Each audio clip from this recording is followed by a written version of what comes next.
Afternoon, guys. Are you able to see me and hear me clearly? Excellent, excellent. Let's wait for um 2 more minutes while students are trying to join in, okay?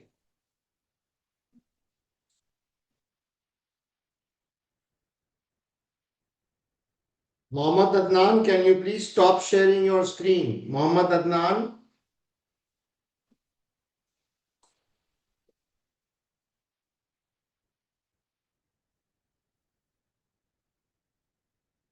starting in 1 minute from now, guys.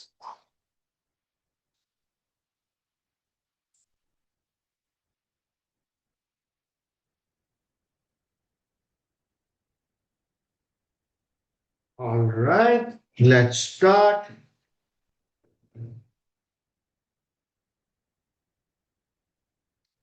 Hi, good evening, everybody, and welcome to our SBL webinar for September 2026 attempt, day number 2. This is Hasan Dossani, and I hope you guys are keeping well. So, yesterday was our webinar day number 1, in which we discussed a lot of important things. Yesterday, we did a quick introduction of SBL. Then we went through all the formats which can be tested in your exam. Then I taught you all the 5 professional skills. And the most important segment for yesterday was the exam techniques, in which I guided you how to do time management, how to link your answers with the exhibits, how to decide the number of points, um, how to handle a common sense question, and how to manage a bouncer question. So those of you who have missed yesterday's webinar, it's very important that you watch the recording as soon as it is available.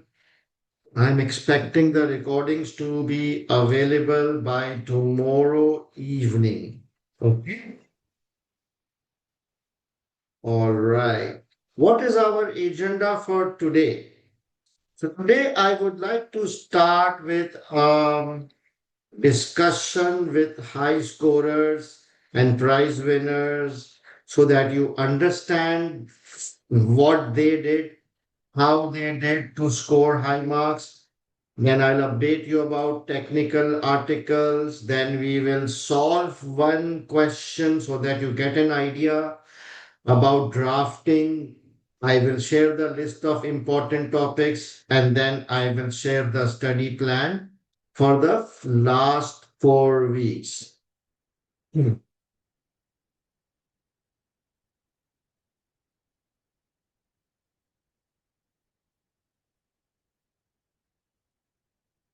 How to ask question, since today is a big group and a global group. The way you can ask your question is you can type your question in the chat box, but please keep in mind that I will only take questions which are relevant to the slide under discussion.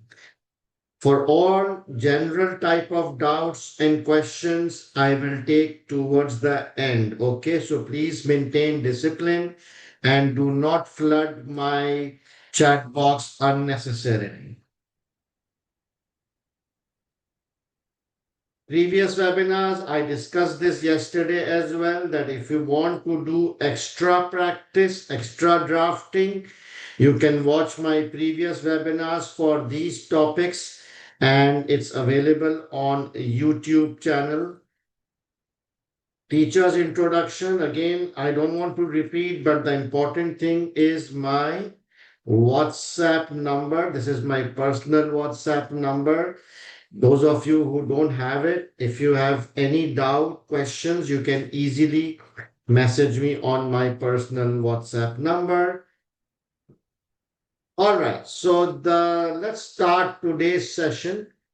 And so in my June attempt, one of my student, a regular student, she scored 84 marks, and she was the highest scorer in my batch for June. Her name is Aditi Gautam. She's from India. And I have requested Aditi to join us today and share with us, her strategy, her experience, her do's and don'ts, so that we all can benefit from her wisdom and guidance. Right? So just let me um, allow Aditi to be able to uh, join. All right, Aditi. Are you able to hear me, Aditi? Hello, hi sir. Yes, I can hear you. Hi. Are you in a position to put on your video? Yeah, yeah, sure, sure. Just a second. All right, please go ahead. Can you see me now? Yeah, Yes, yes. Let me spotlight it for everyone.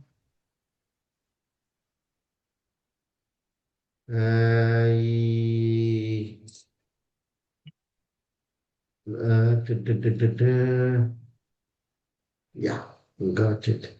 Now okay. everybody can see you, yeah?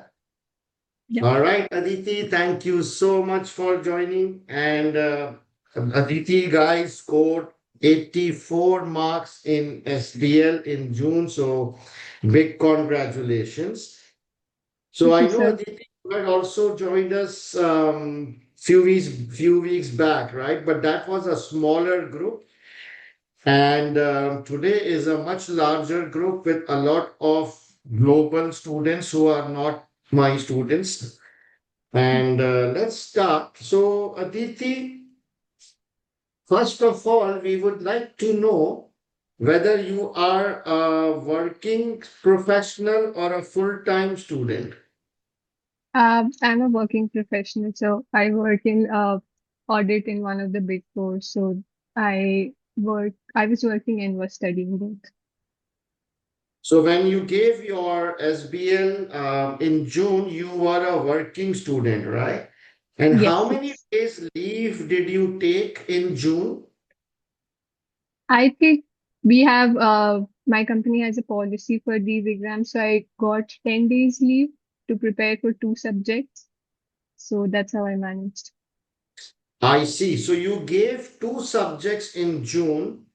You Yes, were a working student and you just get got 10 days off, yes, yeah, yeah. which means that you were also studying during your office working days, Yes. right? Yes, yes, yeah. I Excellent. used to work and then make time for studies at night. Very good. So you mentioned you gave two subjects. Which subjects were those? SBL and APM. SBL and APM, and they were Yeah. both your first attempt? Yes, both first attempts. Wow, wow. And you scored 84 in SBL. What about APM? I got 60 in APM as well, so I passed both of those. Oh, wow. Yeah. Amazing. Congratulations. That is Thank very you. unusual that students they give two papers and pass both of them, especially if you are a working student. So I Yeah. can see you are not a normal person. You are a superwoman. No, no, nothing like that. I think PM I liked from the start when I studied it at the foundations level, so I chose APM and then SBL was a mandatory subject, but it was very interesting. So I like both of them very All like yeah. All right, so let me divide my questions into two parts. Okay. The first part, I would like to understand your preparation stage. And then the second part, I would like to understand the exam, how you manage the exam, those 3 hours and 15 minutes, right? Yeah. Guys, can you please stop asking questions at the moment? Rehab, stop asking questions while I'm asking questions. I will give you time, okay? Please maintain discipline.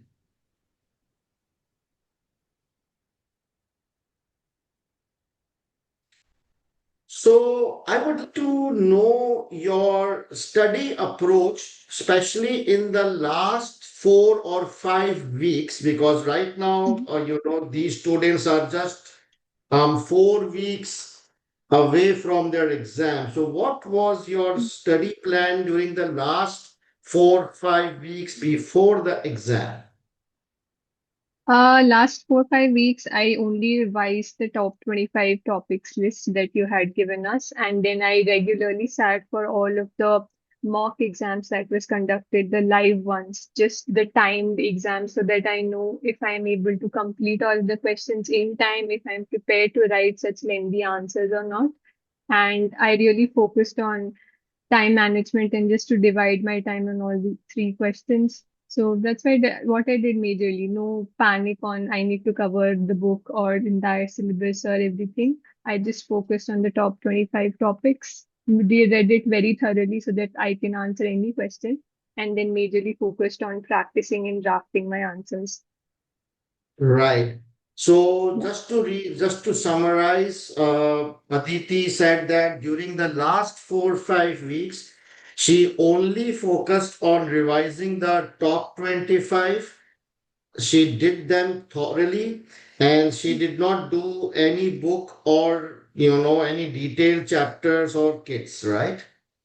Yeah. And other than top 25, you mentioned that you attended all the live classes, you practiced all the past papers we did, and you Yes. did all of them under strict time conditions so that you can assess your speed and the size and the length of your answer.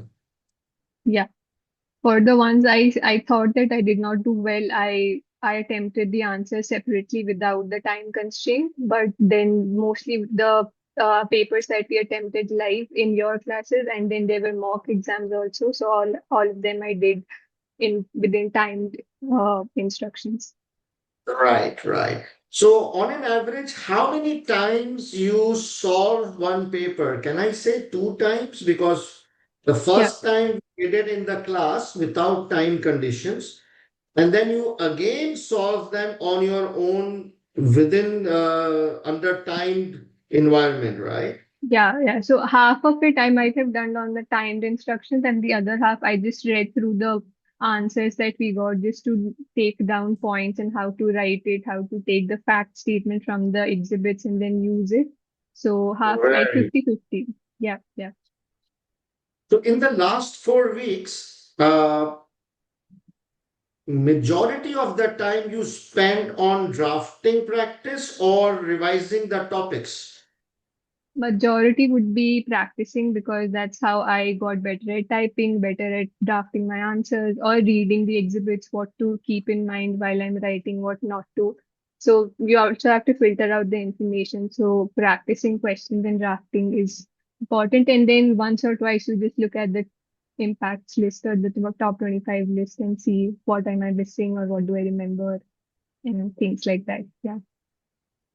Right. And the top 25 you used to revise every day or every week. What was the frequency of that?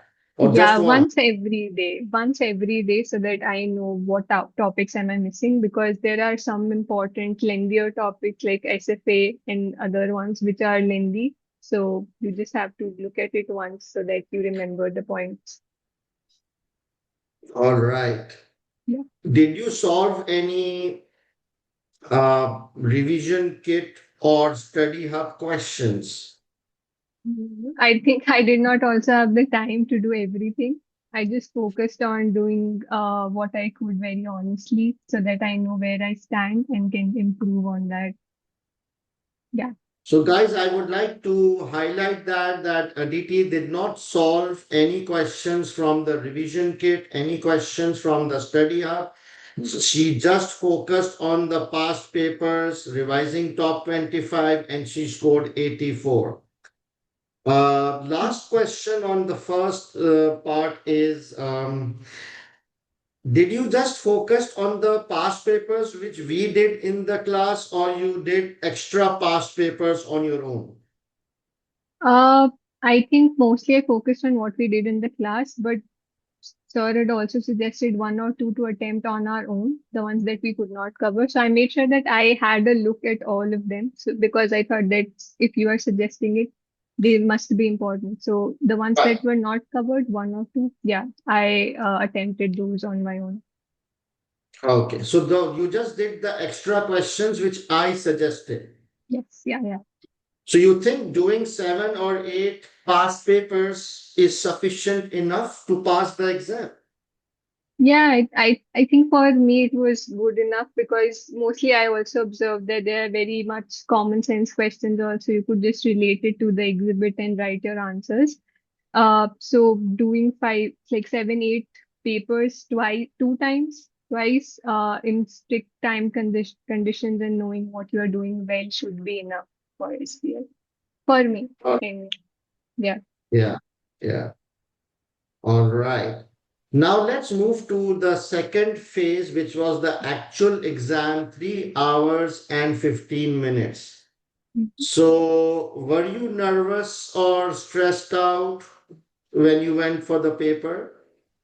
Yeah, yeah. Of course, I was nervous before the exam started, but I think after the exam started, I get very calm when I'm writing my answers. I do not think about if I will be able to complete or not, or if I do not know this question, do not know this topic. I start with what I'm very, again, I started with what I'm very well, like the topics that I know very well. Then I moved to the ones that those might be bouncer questions. So I think we had one bouncer question in my set. I did that at very last. I wrote what I could and I had some time left. I went back to the topics that I knew well. I added some pointers there also. So I was obviously very nervous before the exam started, but once it started, I forgot everything and just focused on writing my answers and sticking to the time to each question. So it was easier to manage like that. Yeah. So, you think it's a better strategy to start with easier questions first, or should we start sequentially? No, no. So it is easy. It is like we should prioritize the topics that we know well so that we can write good answers and score good marks there. And then move to the ones which might be bouncer or which might be the question we are not very well versed with. So just always start with the topics that you know so that you can write good answers initially when your mind is fresh. And the bouncer questions are bouncer questions. You can't do really much about it. So just leave it for the last. All right, guys. So now you are listening this directly from Aditi who scored 84 marks. So I hope you will trust her more as a fellow student. Very nice. So now tell me about the length of your answers. Like, were you writing lengthy answers or was it short answers? Was it a mix of short points and lengthy? So, what was the average size of your points? 3 lines, 4 lines, 10 lines? No, no, not 10 lines. I think average was 3 to 4 lines. It again depends on the question that we get. So if there is a risk and impact question, you make a table, you write risk one in one column and then impacts in the other. But if there is a lengthy question like a briefing paper or thing or a report or something like that, you do have to like stick to the format. But ten lines are again too much. 3 to 4 lines are good enough to wrap up your point. And I think if we make it too lengthy, it gets a little confusing for the examiners also to check what we are trying to say. So mostly it was 3 to 4, maximum 5 lines. But yeah, I try to keep The it average what, was 3 to 4 lines. Some points, yeah, yeah. obviously. Some points might be smaller, some points might be larger, but on an average, you think 3 to 4 lines answer is more than sufficient to score 84 Yeah, marks? I think so. Yeah, yeah. Right. Each point, 3 to 4 lines. Yes, Yes. the Each points point that we are average making. is three. Again, some Yeah. students have doubt that, sir, your answers are very short, they are very simple, it's just 3, 4 lines. But you wrote 3, 4 lines and scored 84 marks. Yeah. I think writing So 10 lines would not be possible to cover for each answer So also. I think SBL drafting is not about quantity of lines. Yes, yes, true. Yeah. Quality is above The quantity for answer SBL. quality is more important. If your answer is even 3 lines, but if you have explained your points logically, clearly, and convincingly, so SBL is not about quantity or length, it's about quality of expressing your thoughts, right? So even if your answers are short, 3 to 4 lines, but if you have explained the impact properly, I think you will get marks. Yeah, yeah. Yes, I agree. Yeah. No, you have to confirm because students they don't trust me, they will trust me more. No, no, I can confirm that. So just to write, stick to the point, write what is important for the fact statement and maximum 3 to 4 lines, not more than that, because you also have to look at the time and there is a lot to cover. So you can't just write 10 lines for one point. You will not be able to complete your paper. So just stick to what we know. And And now tell me, how did you manage your time? What was your time management technique? How did you keep track of the time allowed for each task? When did you move to the next task? So, what was your time management technique? I strictly followed 1.8 minute per marks as it is already established for all of the papers, I think. So, as I said, I did miss a few points for one of my good answers. So I did the bouncer question at last, but then I had a few minutes left. So I went back and added more points to my better answer. So I stuck to the minute or the time that was allotted to the first question, but I had a few pointers in my mind left. So I went back and did it. But then I moved on from the first question once the time was up because I had to make sure that I am able to cover all of the questions. So stick to the time that is very, very important because otherwise, if you just think that just let me write this one good answer, but completing the paper is also very important.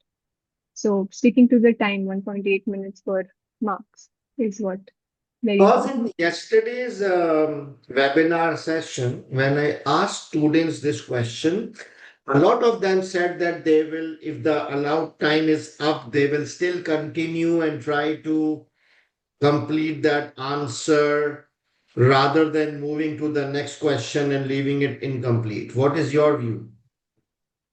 I do not agree with that because again, just attempting another question gives you just basically making the format also gives you marks. So if you do not even get the time to attempt a question, you miss out on a lot of easy marks.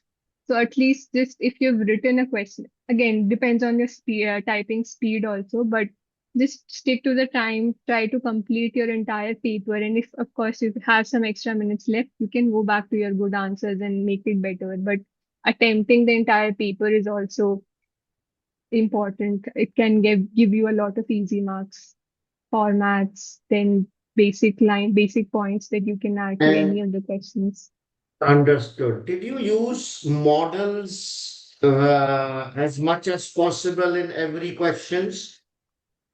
Yeah, so I think for SBL again, models are there, but you also have to relate it to every exhibit that you get. You can't just write the models that will not give you marks. You have to take your fact statement from the exhibits, like mix it with the models and then write it as per that. But yeah, models give you a structure on how to form your No. answers. What I meant was, is it mandatory to use models for all the tasks? No, no, again, so some of the questions in SBL are also again common sense question. You don't exactly have to follow a particular model. Even if you have an idea on what can a solution be for a particular question, you can write your own answers. I don't think models are 100% necessary in all of the questions. Right. And okay. So what was your routine? Like you were working student and you were giving 2 papers. So how much time were you able to give to SBL during a working day? So I made sure to attend all the live classes, which was around 4 hours every day, around second or third like week before I think the exam. So I attended all the live classes. I made sure not to miss them. And then because attending the classes also helped me to make my drafting better and then attempt the mocks. So it was that for SBL, and when I was in leaves, then I used to attempt more papers or go through the topics. But when I was working, I used to just attend the classes and be very attentive and learn whatever is being taught, because that's the only time that I had that I could study. Right. It's very nice. So, one more thought regarding the drafted answer. When you were drafting your answer, you used to look at my drafted answer or the examiner's drafted answer? I did not refer to the examiner's answers. I think again, I only looked at the answer that was provided by you, because that's the entire format that I was following was VIFHE's, like have to draft answer, what questions and formats and everything. So I did not go until examiner's report. But I think examiner's report was also discussed in one or two of our classes as to how to look at them, and not like examiner reports are very lengthy answers. So I usually stuck to what you had given us. So you did not look at as examiner's answers. You just watched the simplified drafted answer Yeah, provided. yeah. All right. About the pre-scene. So in your exam, the pre-scene is used like how much? Like 10-20%, or you need to use pre-scene 50-60%? No, no, it's 50-60 is too much. I think 20% is maximum that we use the pre-scene only for bouncer questions or questions for which we do not have a specific exhibit. Most questions have exhibits.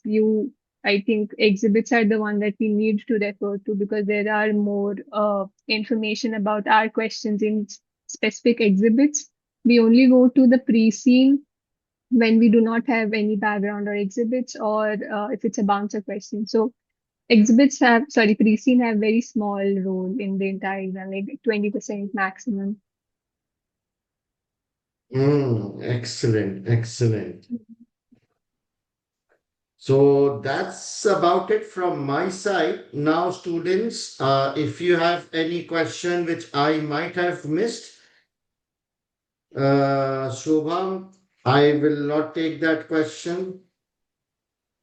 Okay, Shubham is asking, how is your common sense? Because 50% paper is common sense.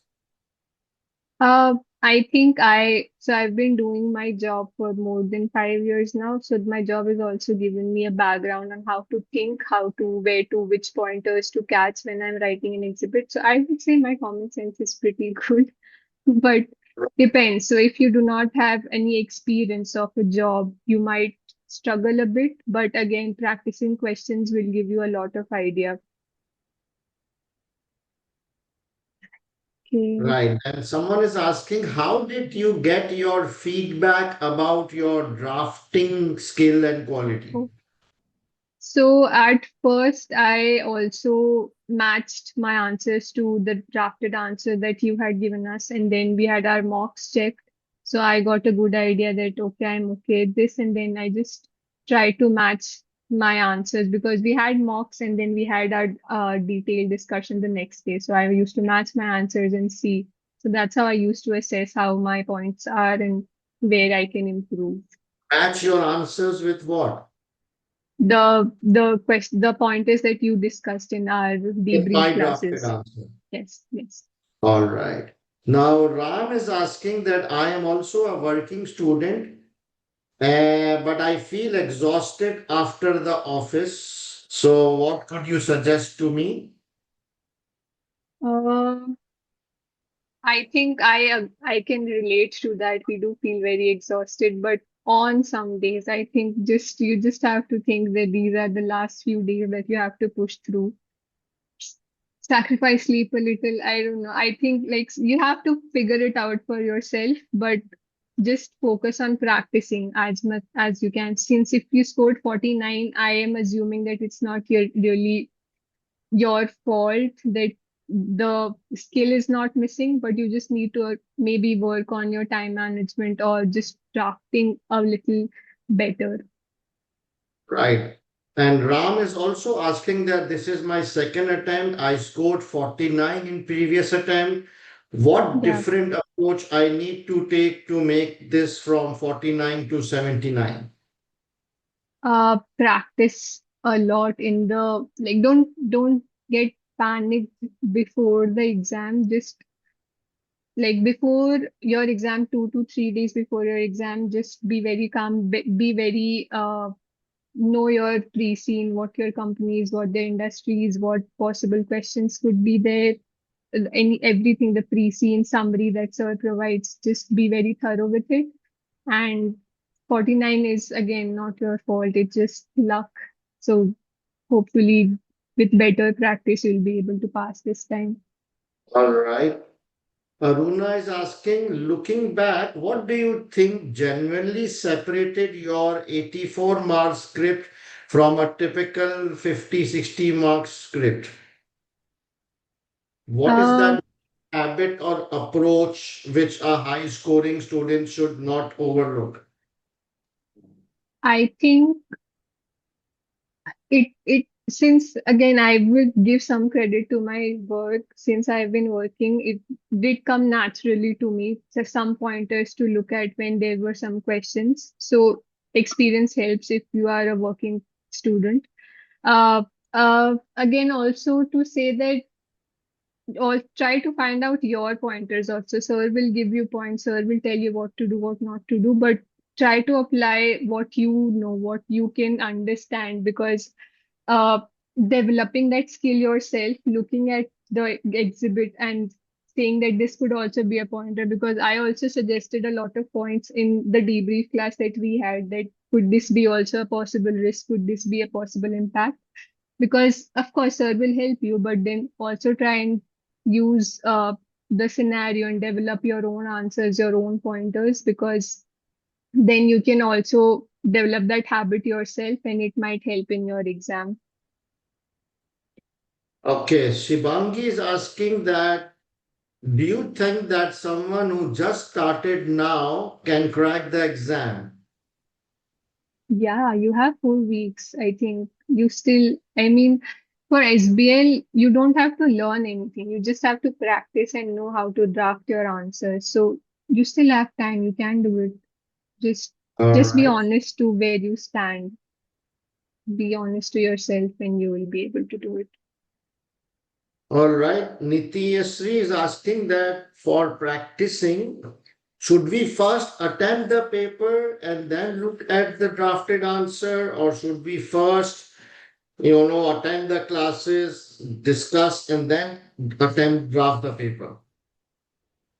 Depends on where you are at. So if you think that looking at a question, you are able to think that this could be a possible pointer, this could be a possible answer, you should draft your answers beforehand. But if you think that you are struggling with coming up with pointers, or you do not know where to start from, look at the already drafted answer that sir might give you, or you already, or attend one of the debrief classes, see how to start a point, how to draft an answer, and then do it. So depends on where you are at. If you are able to do it beforehand, think of pointers, draft the answers before the class. But if you're not, attend 1 or 2 debrief classes, and when you are there, then you can do it by All yourself. right. Yes.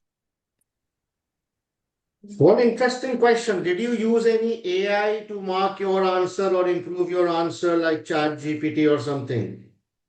No, I think again I could have used it because it is useful in those cases, but it did not cross my mind. I had 2 subjects. I was focusing on what I could to manage both of them. But yeah, it is. But again, sometimes AI also gives you wrong instructions. I do not believe AI 100%. So I only stuck to the material that was provided by Sir and just matched it to what I was writing. But yeah, it could be useful. All right. So I'm skipping to some questions because those have already been answered by you. I don't know why students are not listening properly. All right. Now I'm getting some just, all right. So, Aditi, one last message for your fellow students. No, let's say if I ask you what are the two main things which you would suggest to students in the last 4 weeks, top two focus areas.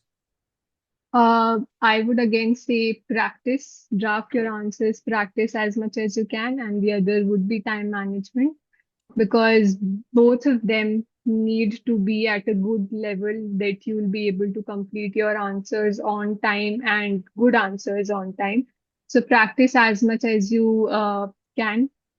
Every little bit of time that you have, if this is the only subject that you are giving, every little bit of time that you have, practice, practice, practice, and then before the exam, do it all in a time constrained manner so that you know if you're able to complete it on time or if you need to speed up or anything like that. So practice and time management are the two things that people should focus on. All right. So excellent, excellent. Thank you, Aditi. That was quite helpful. And guys, can you please stop asking and chatting stupid things on the chat box? All right. Yeah. Sometimes you see some students, they tend to get carried away and act unprofessional, immature. So that's all right. Probably they're excited to, see you and hear your comments. So, are you giving any more papers in September, or are you done now? No, no, I'm done. I'm SBL and APM were my last two papers, so I'm done. You're qualified now, eh? Yeah, yeah. Yes. Amazing, amazing. So, Yeah. again, congratulations and a big thank Thank you you. for taking out the time and let's stay in touch. All right. Yes, sure, sure. Thank you so much, All sir. right, Thank you, Aditi. everyone. Thank you so much. Take care. Bye.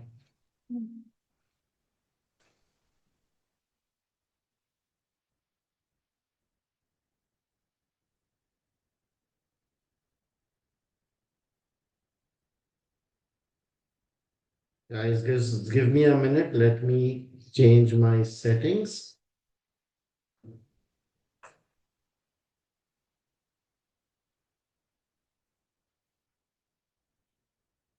All right, guys. So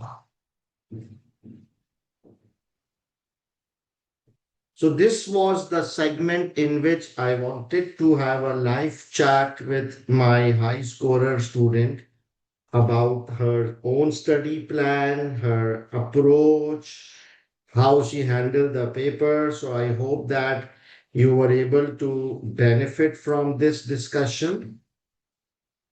Now, I had three more students who were global prize winners a few years back. And look at their marks. So Rahul from South Africa, he scored 92 marks. And then Shikhai from Malaysia scored 92 marks. And then Tulsi from Mauritius scored 92 marks.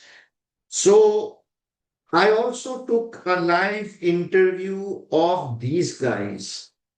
And believe me, uh, all their points were exactly same as Aditi. They had a lot of points in common. So this is just a summary of the the approach of the global prize winners, what they do, what differentiates them. So all these prize winners, what are they doing? All of them said that during the last 4 weeks, focus on revising important topics only, not the entire syllabus. Is that clear, guys? Because I'm seeing a lot of questions on the chat box around this. And as a professional, I don't like repeating stuff. I expect you to listen properly and understand. So is this clear, guys? All the high scorers have confirmed that during the last 4 weeks, they just focus on top 25 and not the entire syllabus. Then all of them gave at least 4 to 5 hours each day. Obviously, only last 4 weeks are remaining. So you need to give 4 to 5 hours either in one sitting or in multiple sittings. So all of them were working students, and couple of them were not able to give.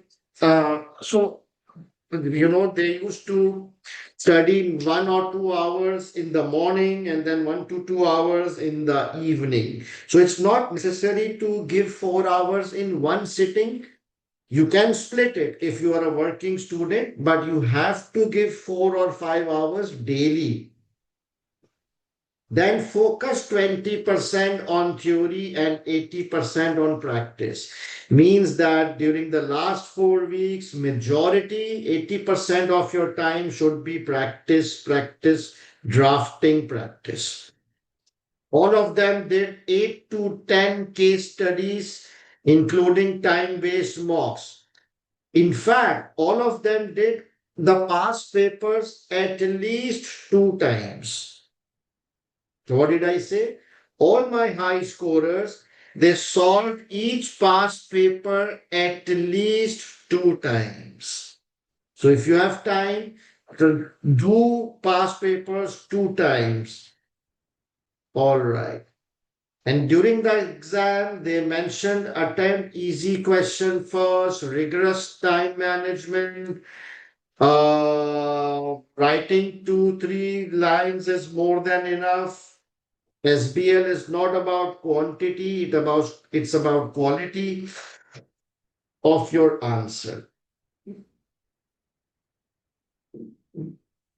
So if you would like to listen to my live interview with the global prize winners who scored 92 marks, that interview is also available on the YouTube. I think in its maximum 1 hour interview with all three of the prize winners.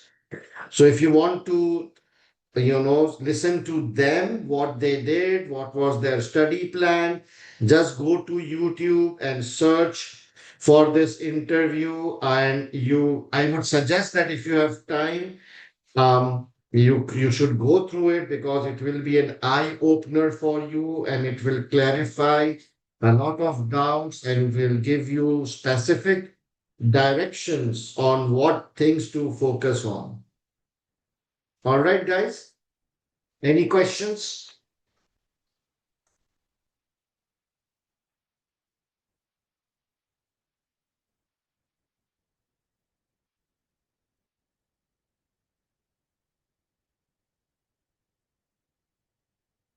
Just read this one as well. This is also a comment from the top scorers. Don't use book or revision kit or study hub. So I don't want to see this comment again and again, okay? Anwar Haq, I'm deliberately avoiding your question. I have answered this many times. Aditi has answered this many times. So please understand and move on. Somebody is asking daily 4 to 5 hours, excluding the live classes.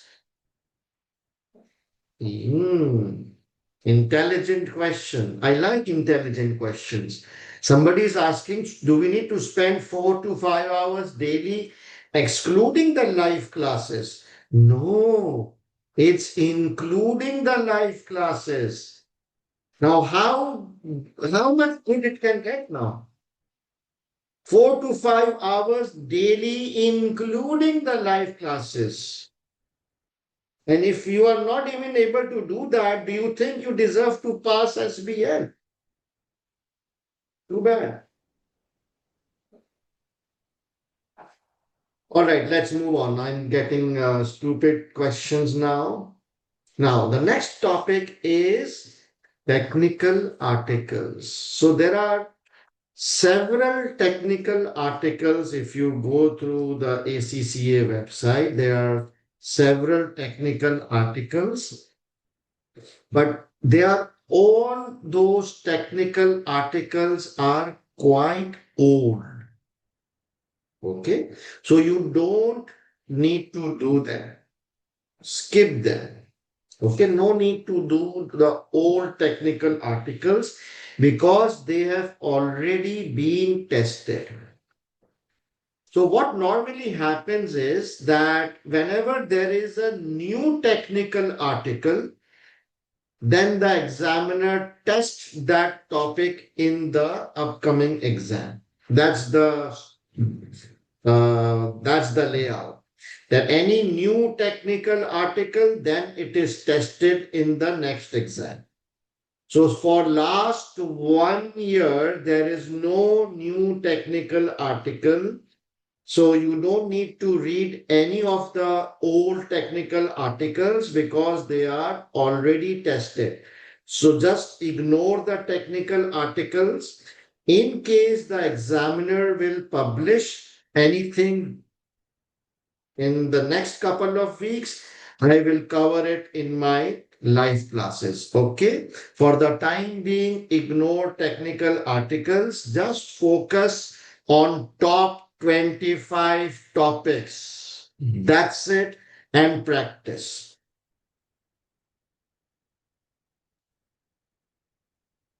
Now, today's main segment is drafting one question so that you are able to see how we draft questions in SBL, right? So the question which I have selected today is SBL practice exam number 1 called COFOL construction, and we will be solving question number 3A on the CBE platform. Okay. Topic is ethical and reputational concerns, which is generally a common sense topic. So guys, please open up your CBE platform and then open up practice exam number 1. You have 1 minute.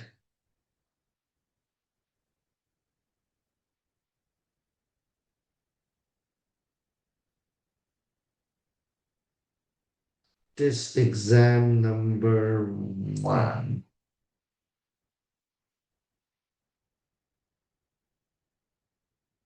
Please open up, log into your CBE platform and open practice exam number 1 called COFOL construction.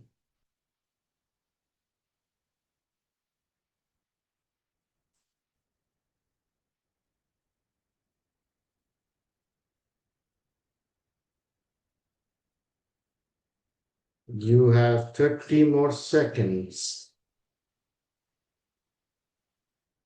All right, guys. So this is practice exam number 1. The landing page. Having familiarized yourself with COFOL construction, you are provided with 3 tasks. Okay.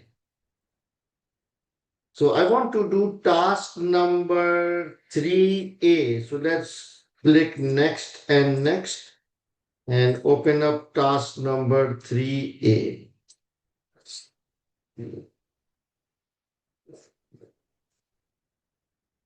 Ready, guys?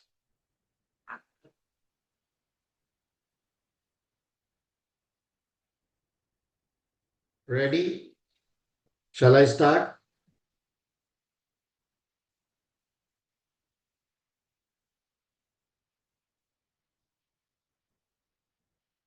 Okay. So task number 3, it says it is now July 2H2, 3 months after CC began construction of the new road in Beetle. So the date is given as it is now July 2H2.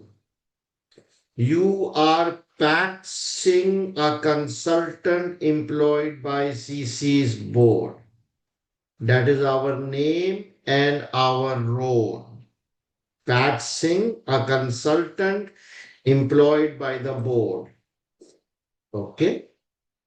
You have just left the emergency meeting regarding the incident at the construction site. So there was some emergency meeting regarding some incident which happened at the construction site and are responding to requests made by CC's chairman. Is the background clear, guys? Is the background clear? We are a consultant. We just attended some emergency meeting regarding some incident which happened at the construction site. Emergency meeting is good or bad? What impression does it give you? It's an emergency meeting. I get a negative impression that something has gone wrong. Emergency meeting is normally held when something is very urgent, something unplanned has happened, and that is why there is an emergency meeting, right? So I don't have a good feeling, something bad has happened. Okay? Required. Prepare a confidential memo for Imina Buddha, the chairman. So we have to prepare a confidential memo for the chairman which discuss the ethical and reputational concerns raised at the meeting. So we have to discuss the ethical and reputational concerns raised at the emergency meeting. Is the technical requirement clear? I think it's pretty straightforward. You have to discuss the concerns, the ethical and reputational concerns which were discussed during the meeting. Interesting. Marks, 10 marks. Okay. And then there is part B, a summary reviewing, assessing the control weakness. Okay, so we will not be doing part B. And then there is professional skills for part B. And then there is part C, and then there is professional skills for part C. So it looks like part A does not have professional skills. What do you think? So part B has professional skills, 14 plus 4. Part C has professional skills, 8 plus 4. But part A does not have any professional skill. All right. So that's okay. This is an old paper. So this was very common that some parts did not have professional skills, but that's fine, nothing to worry about. So now we know that this part is what is the total marks for this part? Total marks, 10 marks. 10 technical plus 0 professional, right? Because there is no professional marks for this part. So total marks is 10 plus 0, which is 10. How many points are we supposed to write? 10 divided by 2, 5. 5 minus 1, 4 points. Excellent, excellent. And how much time do we have? 18 minutes. Okay, 18 minutes is only the drafting time, or it also includes the reading and the format time? Yes, it includes, we have to read the exhibit, we have to make the format, we have to pick the statement of fact, and then elaborate. So all included in 18 minutes. All right, so our target is to come up with 4 points within 18 minutes. Now, do you see any exhibit which talks about any emergency meeting? Does any exhibit talks about emergency meeting? Yes, I can see exhibit 3 is about emergency meetings. But before we read the meeting, the exhibit, what are we supposed to do? Before we read the exhibit, what are we supposed to do? We are supposed to make the format first. Then we will read the exhibit. So let's make the format. So we require a confidential memo for the chairman of CC. So what document or slide? Which response tool should we use? Word processor, spreadsheet, or slide? Obviously, word processor. All right. On the top, what is the format required? Remind me, what is the format required?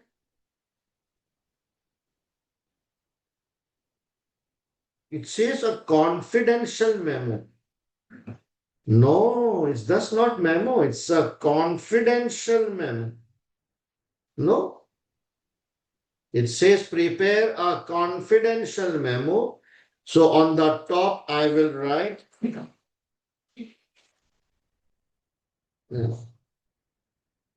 Just, I always prefer to stick with the examiner. Is that clear? If it says prepare a confidential memo, I will give the heading confidential memo. If it says prepare a memo, I will give memo. Very simple. Then there will be to, there will be from, there will be subject, there will be date, there will be introduction, and there was one more thing, right? Closure, which is best regards. You remember from yesterday, there are six things: to, from, subject, date, introduction, and closure, best regards. Please type. I will give you 10 seconds for this.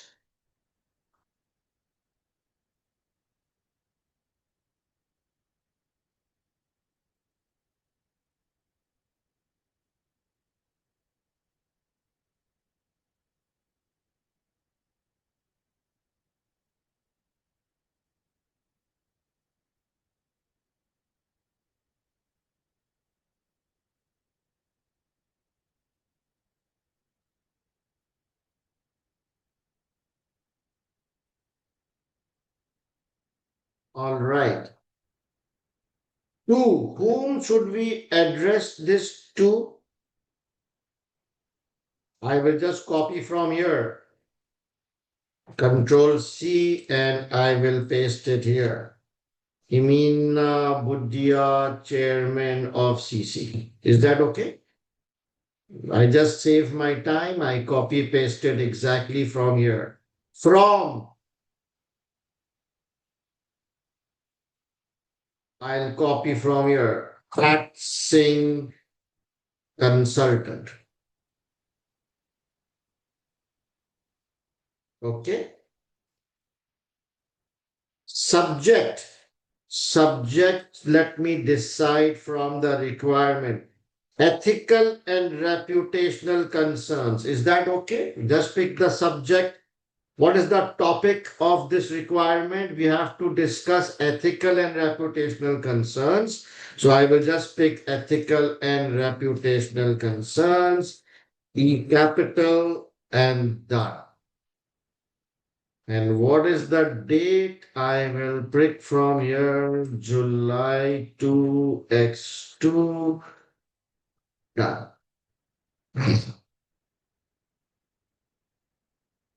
You have 10 seconds to update this.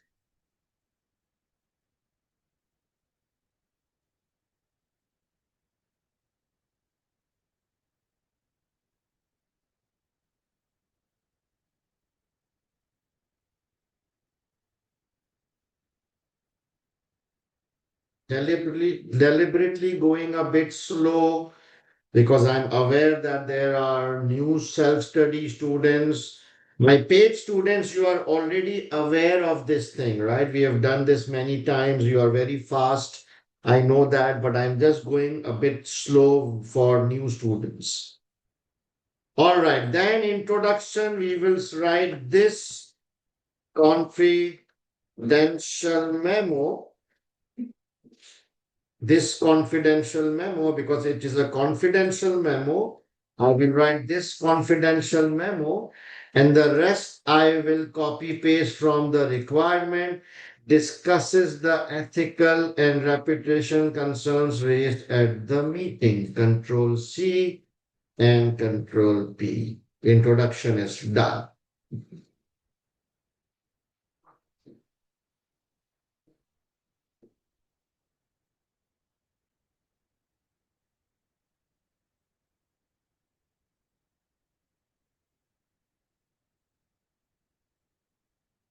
Done, guys. Introduction is done.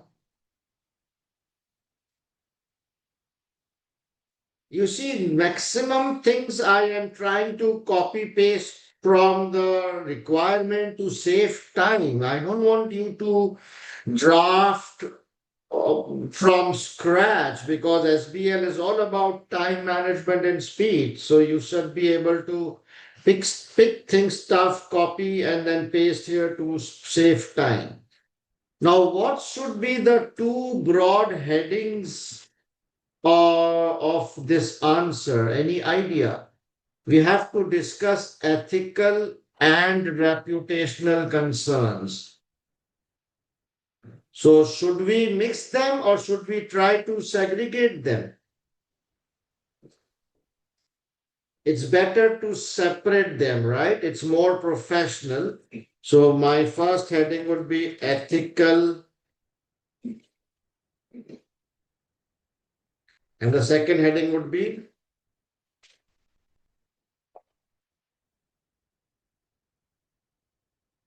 because the requirement specifically asks us to discuss ethical and reputational concerns. So I will try to segregate by giving two broad headings. And let's see whether we are able to segregate them or not. When we will read the exhibit, then we will know, right? If we are able to segregate ethical concerns and reputational concerns separately, then it's fine. Otherwise, I will just merge them together. Not a big deal. And best regards, what is our role? Pat Singh.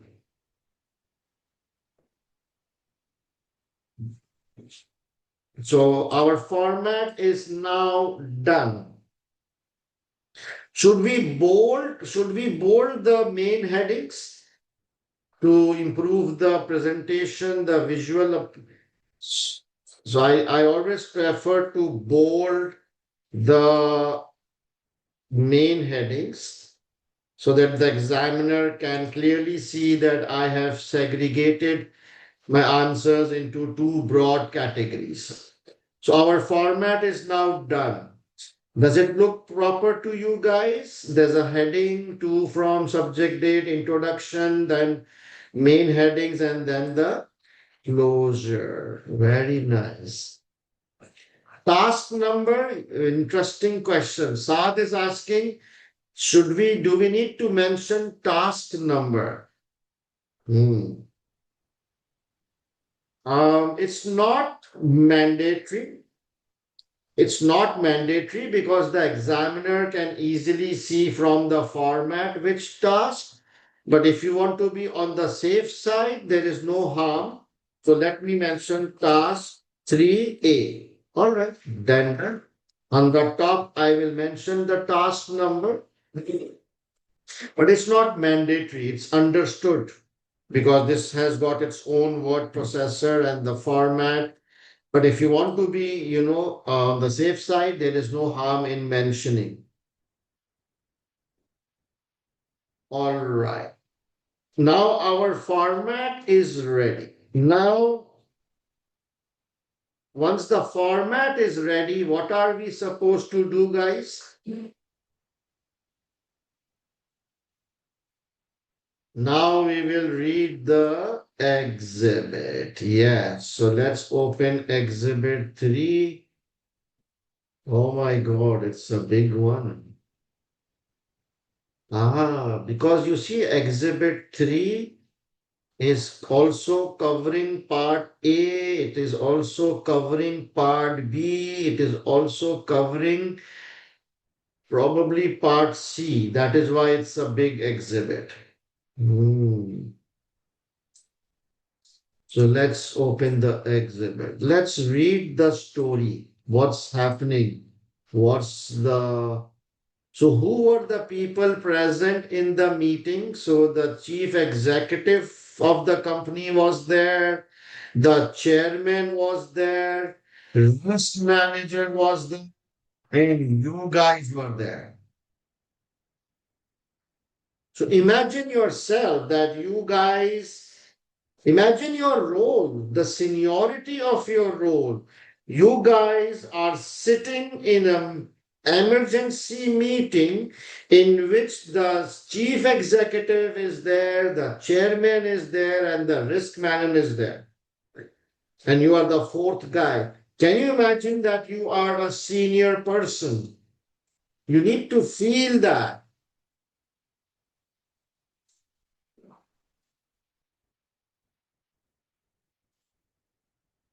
The meeting began at 10 a.m. Burton opened the meeting by playing the following clip from the news program about the break-in from earlier that morning.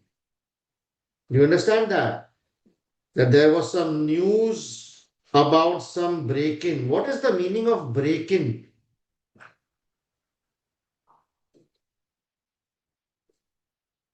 Break-in means that somebody outsider, they went inside our premises. About the break-in. Break-in means that someone outsider, they entered our premises or a restricted area without permission by force or by, I don't know what is the intention, trespassing, unauthorized entry. Is that good or bad? That someone has broken into your premises. That's bad, right? That's a security threat. That's a security threat, right? Someone enters your house. Uh, So there is some news article about a break-in in the morning. So the news presenter is saying that two protesters were seriously injured last night after they broke into one of the construction sites of the new road. Do you understand this? That there were two protesters were seriously injured when they broke into one of our sites.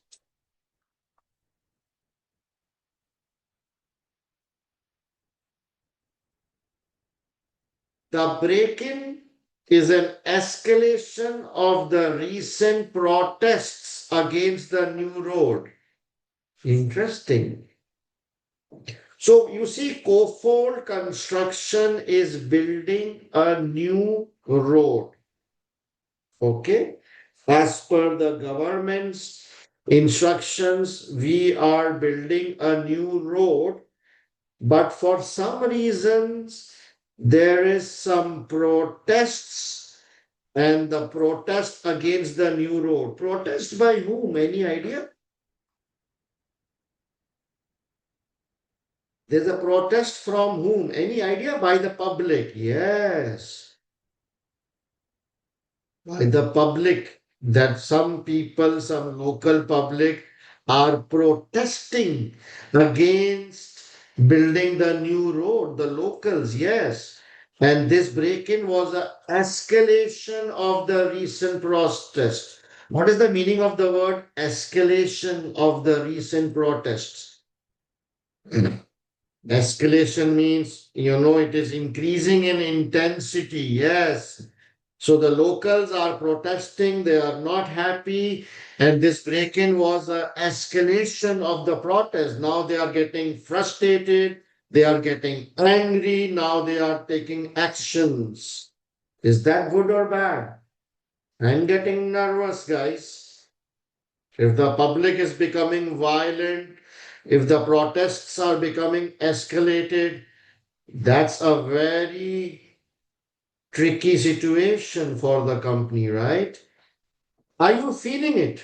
Are you imagining what's happening? Ali Khan, avoid.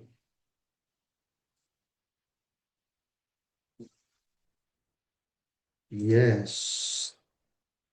So why are they protesting? I don't know. I would like to know. So protesters have been unhappy that they have not been able to meet the chief executive. Interesting. They are unhappy that they are not, so they want to meet the CEO. And because they are not able to meet the CEO, they are becoming frustrated, they are becoming aggressive, they are escalating, they are trying to break in. Why do they want to meet the CEO? Any idea? Probably they have concerns, right?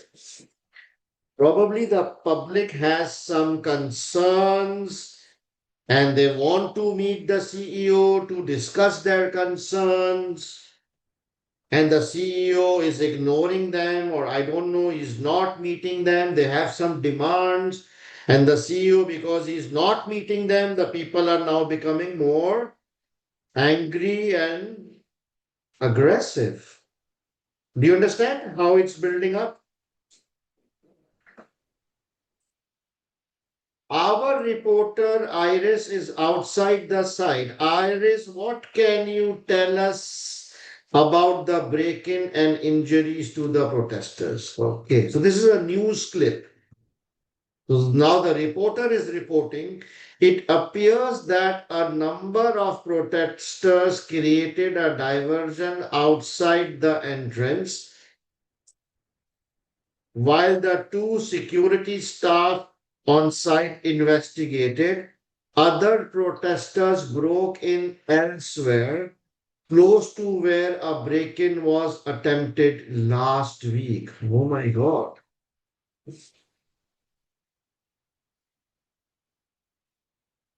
Interesting. So he's saying that, while the people they created some diversion, some protesters they entered the site from another location.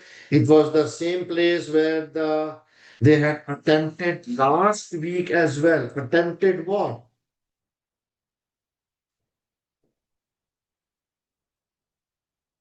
So it looks like the people they attempted to break in last week as well, but probably they were not successful. And now this week also they attempted and they were able to get inside. Something is really happening on the ground. On that occasion, the staff spotted the protester and prevented the access. But this time, the two protesters got in. So this time, two people were able to get inside our premises. Hmm. Weak security, huh? It seems that one collided with a van driven by an employee of CC. Oh, theory. What does this mean? It seems that one collided with a van driven by an employee. So two people were able to enter, two people were able to enter, and then one of them got hit by a car driven by the company. Good or bad? I think it's good.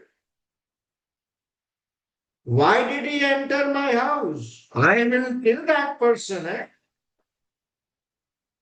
He is trespassing. No? Isn't he trespassing?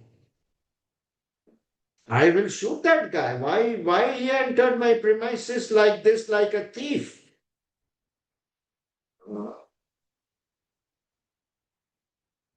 Zishan, avoid. You see, this is now subjective, right? Don't you think it's subjective? Is it good? Is it bad? If someone enters your house, you will not offer him drinks, right? You will try to hit him. So it's subjective, yeah. All right, I'm just, giving you thoughts. So the fact is that one of the guy got hit by a van driven by the CC. So the van is inside the premises or outside the premises? Yeah, so it was our own premises. So the guy was hit by one of our cars inside the premises. Interesting. What about the other protest? The other protester was apprehended by a CC employee and was taken away by the police. Apprehended means caught. So one guy was hit by the car, so obviously he was injured. And the second guy, our employees were able to catch him and hand him over to the police. Do you understand the scenario? Yes or no? So there is protests happening. The protest got escalated. Two persons were able to enter our site. One of them got hit by our car, and the other person was caught by our employees, and they were handed over to police. Shit, man, this is a difficult situation. Do you agree? It can lead to reputational losses, it can lead to legal complications. It's a tricky situation, yeah. Not good. All right. Now, no representative from CC had made any comment about last night events. This is the reporter is saying that the company has not made any comments and we have not been able to speak with any of the employees involved. However, as he was led away, the protester who was arrested shouted about the protester injured by the van. They ran him over. The van deliberately went straight for him and ran him over. Oh shit. So one of the protesters who was caught, he was saying that they deliberately hit the van to the other guy and they tried to kill him. Oh my God. Ooh, dangerous situation. They are now alleging us that we tried to deliberately kill that person by hitting the van directly to that person. Oh my God. So this is the news article, right? This is why now you understand why there is an emergency meeting in which the CEO and the chairman, because this is a very dangerous situation. And guys, you are part of that meeting. So stop thinking like an accountant and think like a senior leader who understands the overall sensitivities and implications of the business. Everybody clear so far? What is the media reporting? So this was the media report, right? Now the discussion is starting. Burton. Who's Burton? Burton is the CEO. Okay. So now discussion is starting. Now the meeting is starting based on this new media, this news article, this news clip. Now the discussion is happening. All this is the discussion. So let's see what they are discussing. Burton is saying, I thought that showing the news report was the best way to brief you on what happened, although Alan has found more. Who's Alan? Alan is the risk manager. Okay. Alan is now sharing, I have spoken to our employees and the staff from our security. It seems that they both went to deal with protesters at the main entrance. So now Alan is sharing his side of the story that there were two security guards and they went to the main entrance. So chairman is asking, were there only two security staff at the site? Anand is saying, yes, the contract only states that the security post should be met. So only, yeah. So now they have only hired two security staff for the main entrance. Hmm, interesting. Okay. Then the chairman is asking, the news report mentioned an attempted break-in last week. Were we told about it? So you remember in the news they said that there was also one attempt last week as well to break in, but that was not successful. So the chairman is intelligent. He's asking, the news mentioned about an attempt last week as well. Were we informed about it? Alan is saying that the security staff said that they reported it to their managers, but no one from the security company have contacted us. Oh shit. Do you understand? So there was one break-in attempt last week as well, but the security company did not inform the management.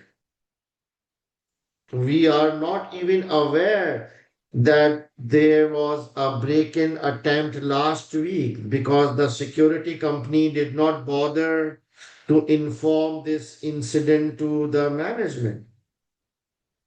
That's good or bad? Yeah. Then Alan is saying, Burton is asking, what more do we know what happened once the protesters got in? The protesters who was injured ran across an unlit service road and the van collided with him. Meaning, the protester who was injured, the one who the car was hit, he ran across an unlit service road and the van collided. What's the meaning of unlit service road? Unlit means no lighting. So there was this very dark service road. There was no light. It was pitch dark. And the protester was on that road and the van just collided with him. It was night time, yes. So Alan is, so should the area have been lit better?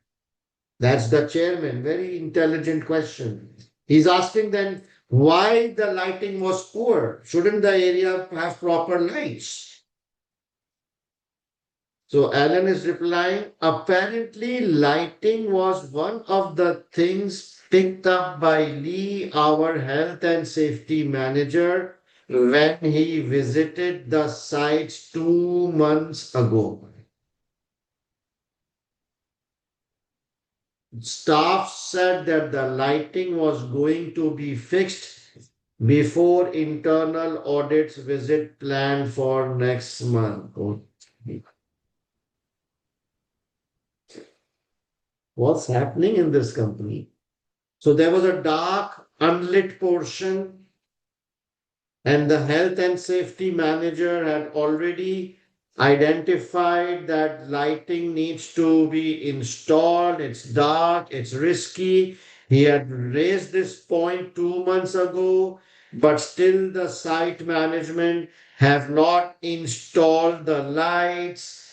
And that's why this accident happened, right?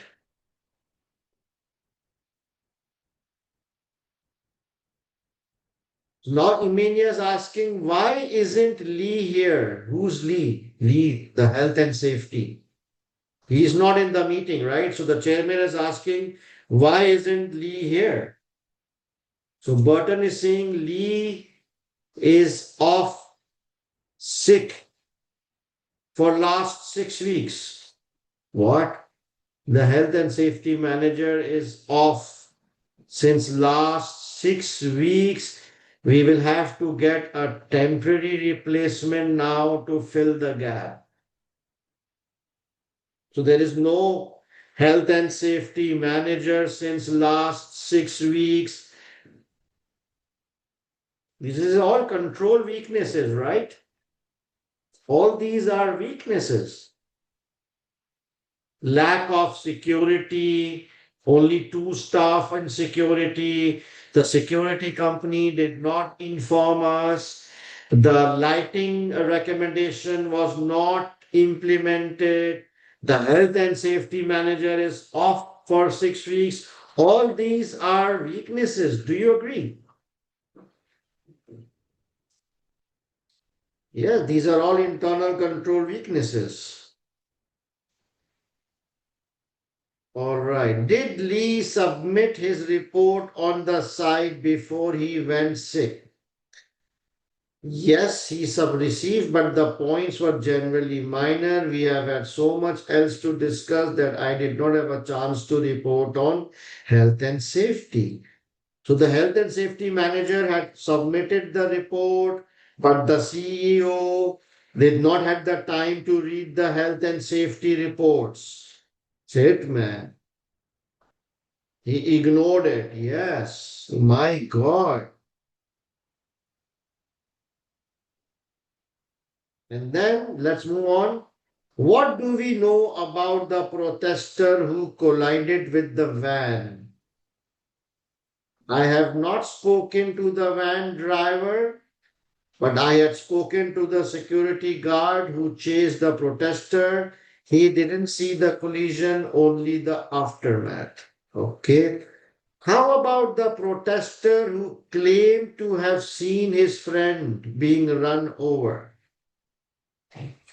I'm not sure whether he would have been able to see clearly what happened as the lighting was poor. He also fell over a patch of oil which we had not cleaned up. Was why the security guard was able to catch him. Oh shit. Do you understand? So the first guy, he was hit by the car because there was no lights. And the second guy who was caught, he actually slipped over a oil patch which was not clean, and that is why we were able to catch him. Oh my God. Oil spill on the site, is that good or bad? That's a health and safety risk, right? Even our staff can slip. Even our staff can have accident and injuries because of oh. So guys, do you think they are completely ignoring health and safety aspects? है ना? I think they are very casual about health and safety. poor lighting, oil spills. Nobody is looking at the health and safety reports. Nobody is implementing the recommendations. And now public has been injured because of this. Oh my God. Oh my God.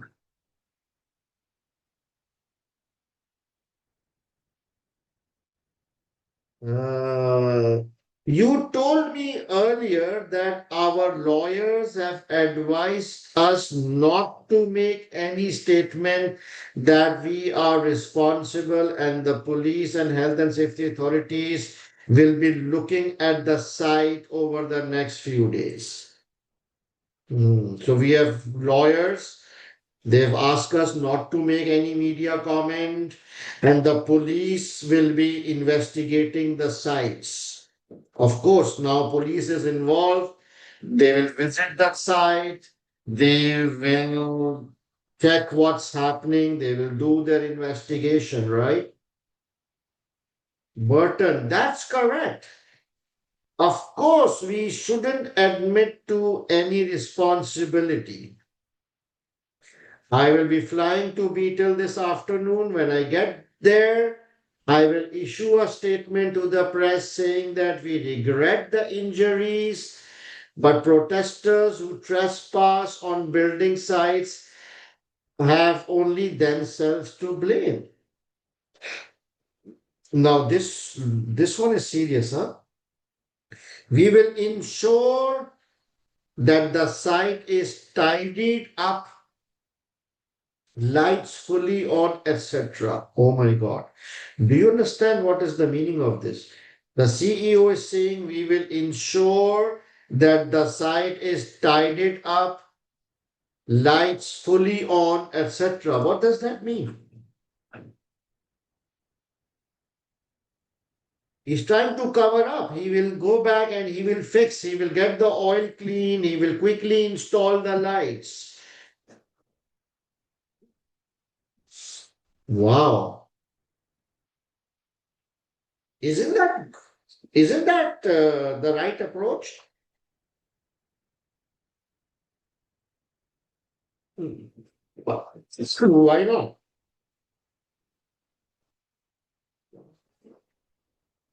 It's unethical. It's integrity issue. Now you're trying to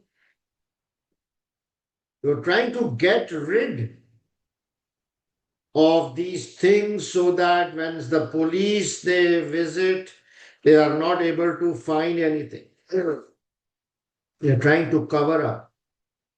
It's unethical, right? It's a criminal offense. Yes, to hide the evidence or fix the prop issues. You cannot do that. Guys, do you think we are at fault?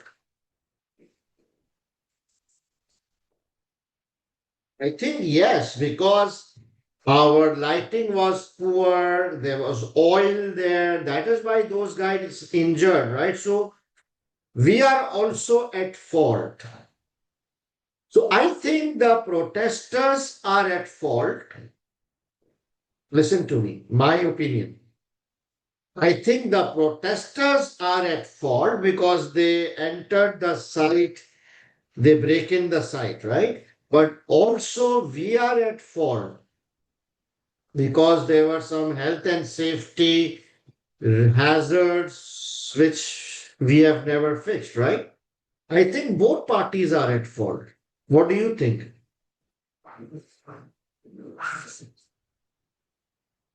It's not that we are 100% clean. We have also been negligent, right? Hmm. Both parties are at fault. Okay. So he's saying we will ensure the site is tidied up, lights fully on, etc. Then I will also speak to the staff there and make sure they are all saying the same thing, right? Meaning, he said, I will speak to the staff and make sure that they don't, they all say the same story, they don't tell the facts, they will just, say nothing happened, blah, blah, blah. So he's trying to influence the staff, intimidate them, not to speak the truth. Whoa. And then he's saying they will all get a bonus because of the stress. Wow. He's also, we will give the staff some bonus as well. Why? Why is he thinking of giving them a bonus? Because he wants them to say good things. He wants them to conceal the facts that there was no light. Oh, it's kind of a bribery, right? To keep your mouth shut. Shit, man, is the CEO crazy or what? All these are seriously ethical concerns. Do you agree? Fixing the site, forcing the staff to keep their mouth shut, offering them bonuses like a bribery. These are all ethical concerns. Oh my God. The CEO is not a good guy. And then he's saying, I'm fed up with these protesters and the way they are disrupting the contract. And he's saying, I'm fed up with these protesters.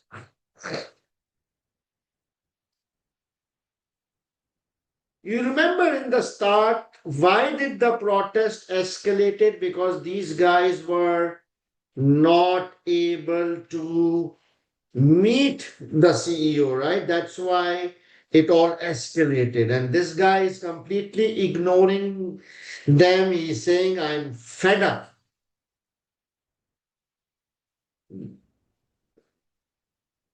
Do you think we need to listen to the protesters? Yes or no? I think we should. Do you think the local community is one of the key stakeholders? Yes, obviously, when you are building a road, the local community is one of the stakeholders, right? They will be affected by the road. So, how can you ignore an important stakeholder? You have to listen to them. You have to see what is their concerns and try to find a solution. No, that's the right approach, right? That's the job of a CEO to manage the stakeholders, listen to them, try to find a solution, try to find a midway so that they don't cause problems.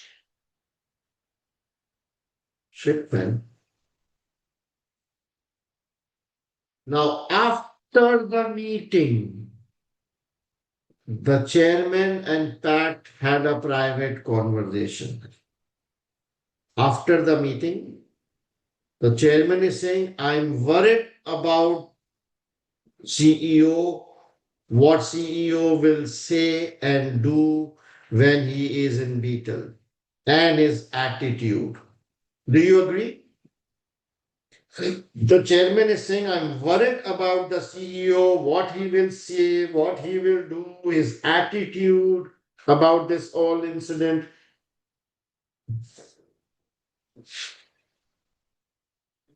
I like this guy. I like this chairman. He's very mature, very intelligent. He can read between the lines. Can you send me a memo before Burton goes to Beatles setting out your views? Now he's asking you, what is your views? You can be as frank as you like. I shall keep the memo confidential. I'm also not generally happy with how risks have been managed. and controls have been operating. I'd like you to draft me a summary of the control weaknesses and how they should be remedied. I want the board to see quickly and clearly what the problems are and what we must do. Also, other companies have separate audit and risk committees rather than a single audit committee. Please, can you prepare a briefing paper for the next board meeting setting out the advantages of having a separate audit and risk committees? Interesting. I like this guy. Whose video is on, guys? Excuse me.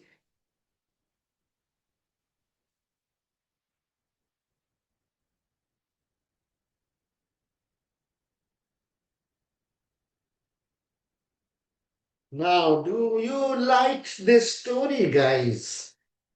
Very interesting scenario, huh?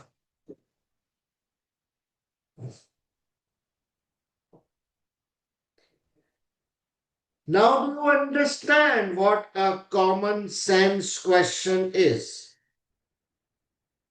This is a common sense situation. No book, no chapter, no topic covers these things, right? You just need to think logically.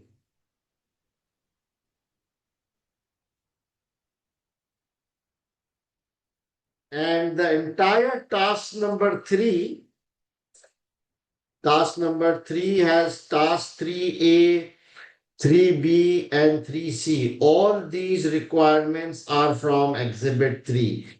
3A, we have to discuss the ethical and reputational concerns. 3B, we have to identify the weaknesses and give recommendations.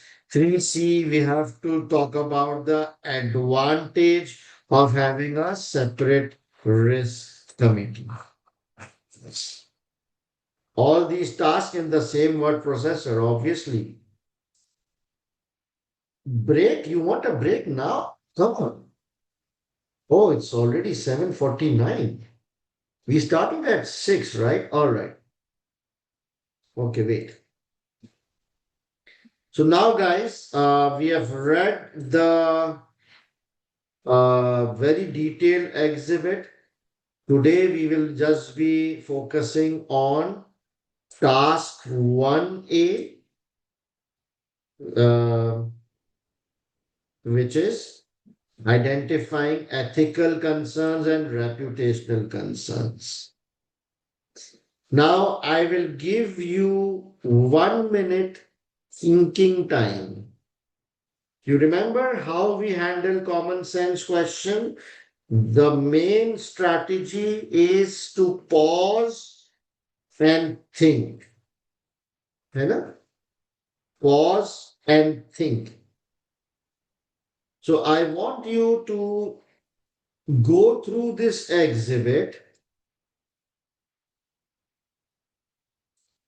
and try to identify ethical and reputational concerns. Guys, can you please stop chatting stupid things? If you are hungry, get lost. Nobody is stopping you. Stop distracting me.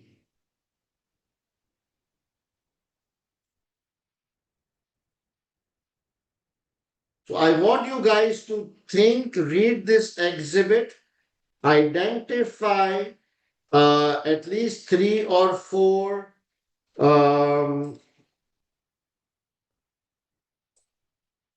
ethical and reputational concerns. Do not write anything, do not write on the chat box. Just think and try to identify some reputational concerns or ethical concerns. Your time starts now. You have 1 minute. Just think.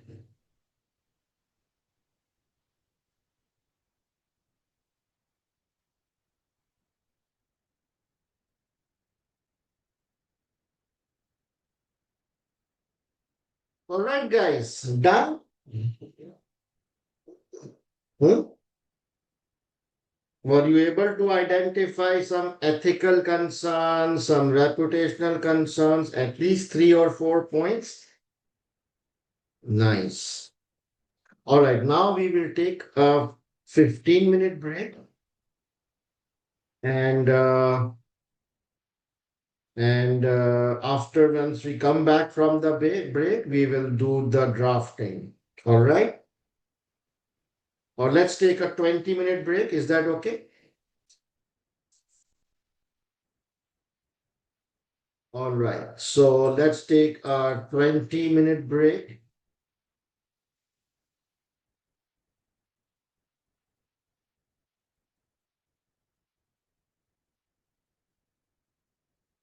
7:55 Dubai. So 8:15 p.m. Dubai time. All right, guys. See you in 20 minutes. Be punctual. Okay?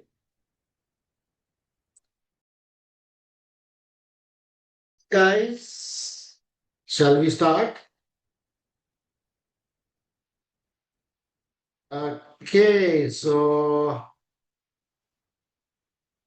before the break, were you able to think of few ethical and reputational concerns based on the exhibit? Were you able to think few of the points? Very good. For example, there are several ethical points in this one, right? This paragraph, we should not admit any responsibility. And then I will ensure the site is tidied up, lights fully on, etc. Do you think this is, can we talk about this under ethical concern that he will ensure that site is tidied up, lights fully on? Okay, so let's draft. Word processor. Ethical or reputational? What do you think? This issue is ethical or reputational? Cleaning up the site. That's ethically wrong, right? So, yes. So, we will first start with the statement of fact. It is saying that we will ensure the site is tidied up, lights fully on, etc. But I'm not able to copy paste this sentence. If we are not able to copy paste, then what do we do? Then we have to type manually, right?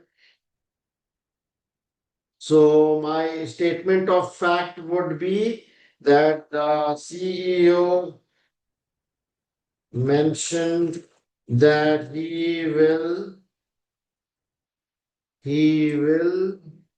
what is the wording? Kadar gaya? Ensure that the site is tidied up.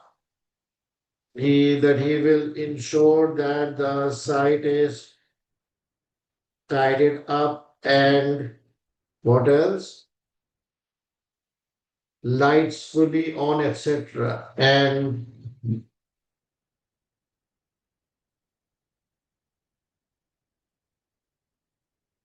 okay, so this is a good statement of fact. We picked this up from the exhibit. We are saying that the CEO mentioned that he will ensure that the site is tidied up and lights fully on. This is my statement of fact. Now we need to elaborate and explain that this is unethical. What's the impact? So, what can we write to elaborate on this sentence now?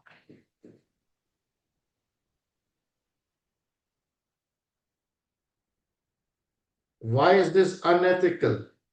It's about integrity, right? Hmm. It's an attempt to cover up. hiding facts. Hmm, very nice.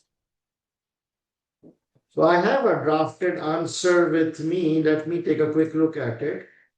This one.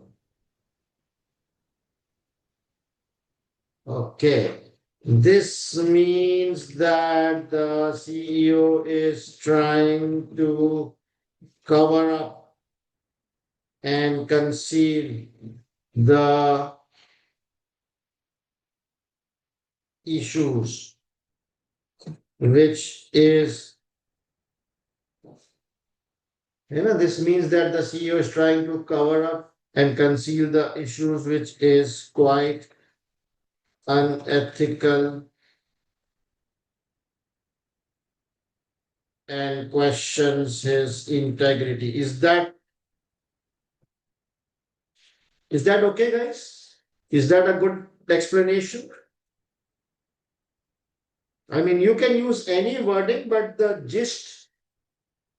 main message is that this means that he's trying to cover up, he's trying to conceal the facts, which is unethical and against his integrity, right?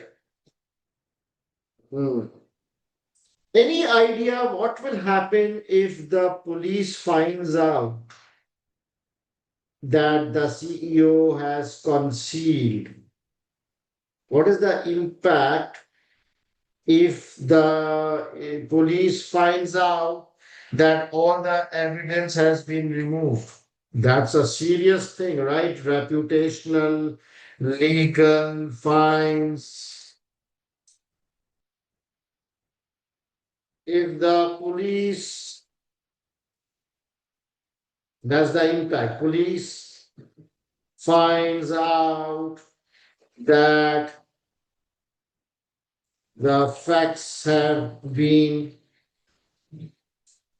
altered or have been, that the issues have been fixed, it can lead to serious reputation loss as well as legal fines and enough done. So I'm just trying to explain the point and the impact that this is unethical, this is against integrity, and if later on, if the police finds out, it can lead to serious legal and reputational issues. Enough, that's more than enough, guys.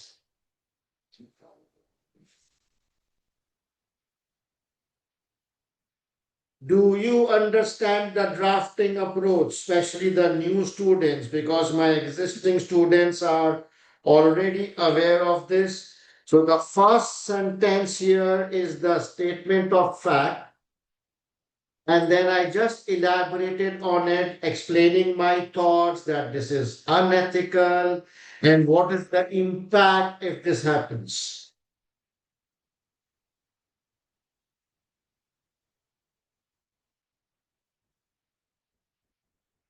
All right. What heading should we give to it? I would like to give a subheading.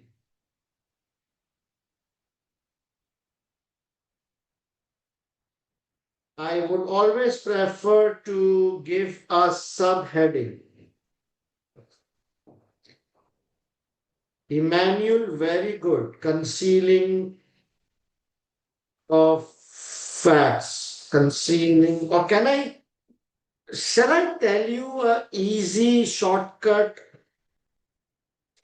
Try to pick up the key wordings from the statement of fact. The best way to give subheading is read the statement of fact, this first sentence, and try to pick up the main punchline, the main message. So can I say sun tied it up and lights fully on? You just copy it and paste it here. Done. So it will not take time because you are just copy pasting for the statement of fact. Remember, we have to save time. So just pick up the key message, the key words from your statement of fact and copy it as a subheading. It will speed up and it will become easy for you.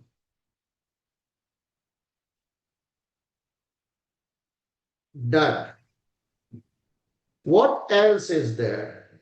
Then he's saying that he will speak to the staff that they are and make sure that they are all saying the same thing. Hmm. CEO will speak with staff and make sure that they will say the same thing. Why is it wrong? What is the concern here? What is the impact of this?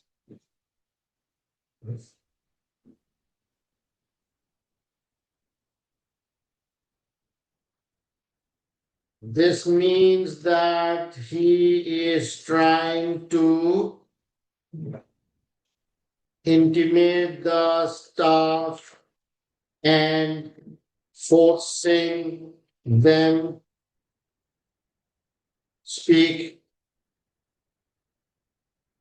false things. Correct? Does it simple word? He's trying to intimidate the staff and forcing them to speak false things to protect the company. Is that all right? This is unethical.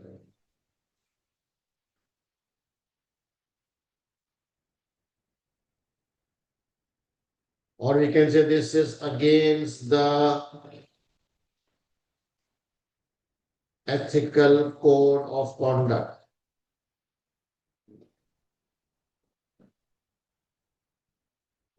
That's it.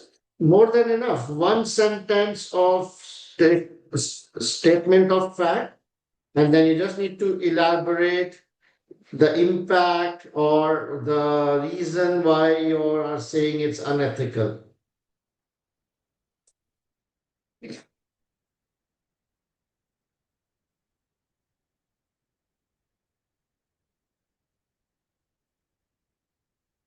All right. What heading should we give?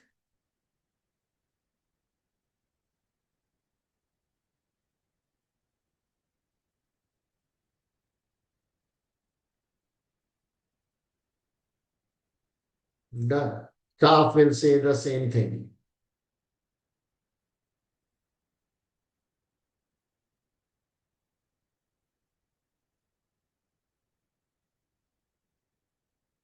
Or intimidating staff, that's also fine.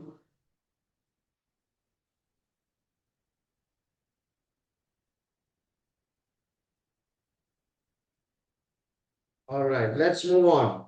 Then he is planning to, staff will get hardship bonus. Another point, staff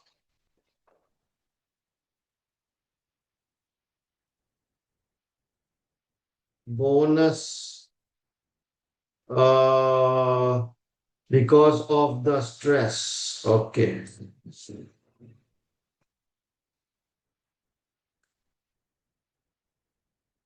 Now, what's wrong in this?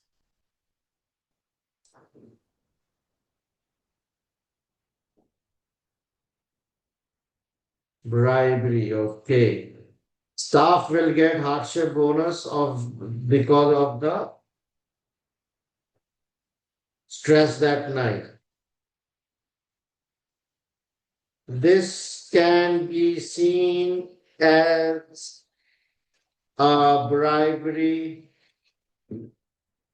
to staff to conceal the facts and truth. which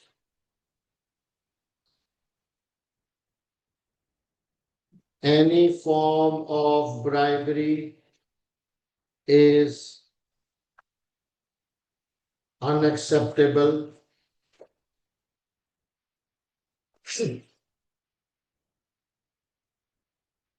And what is the impact? Any idea if we give? What will be the impact? What will be the impact?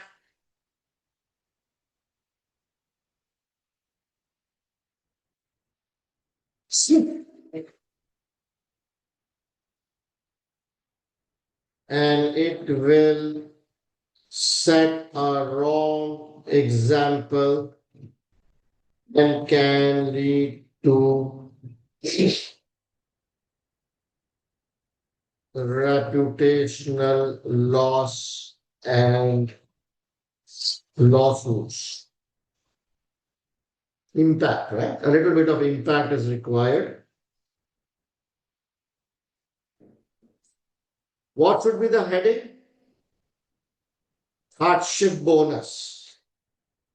I'll just copy from the statement of fact to start.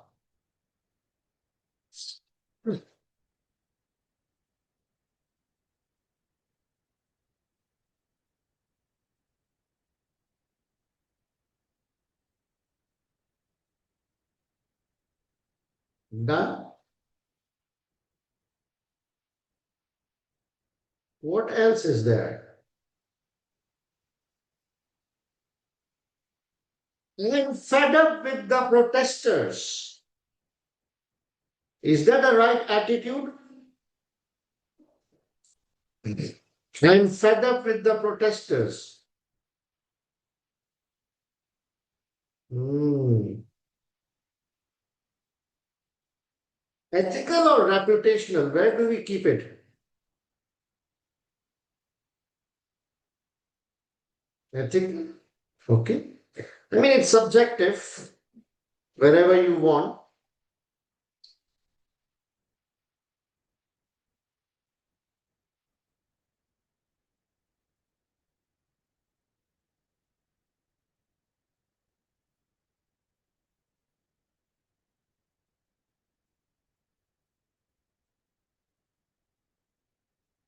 What's wrong in this? The statement of fact. How do we elaborate?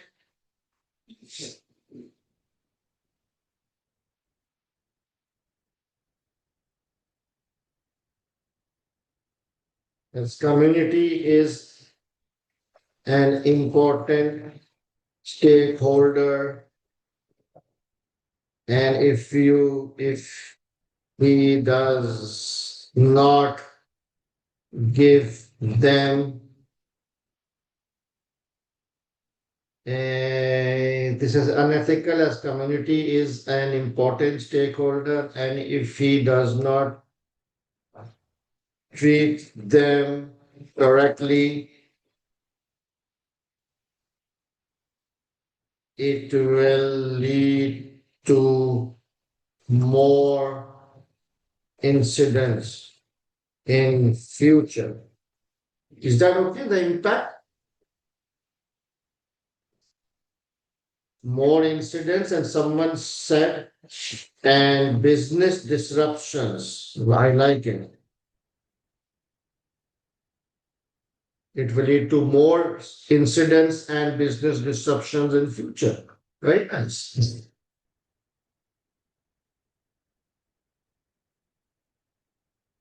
What should be the heading? Fed up with the protesters. Just copy from the statement of fact.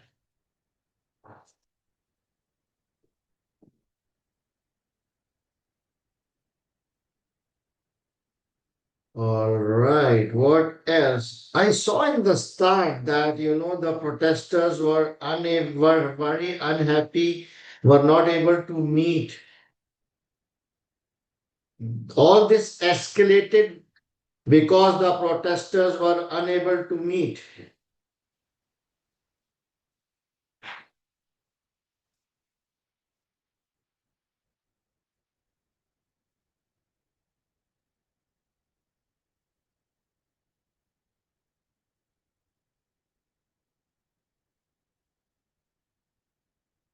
Is that a correct statement of fact? The escalations happened because the protesters were unable to meet the CEO. Hmm. Impact. Why is it bad?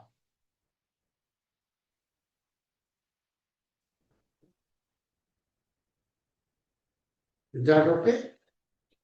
Thus, I'm elaborating that not meeting the protesters will lead to reputational loss and potential issues in future. What should be the subheading? Protesters unable to meet the CEO.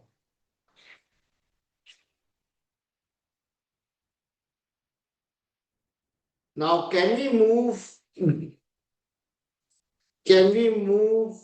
this point under reputational? Which point can go under reputational? Can I move this under reputational?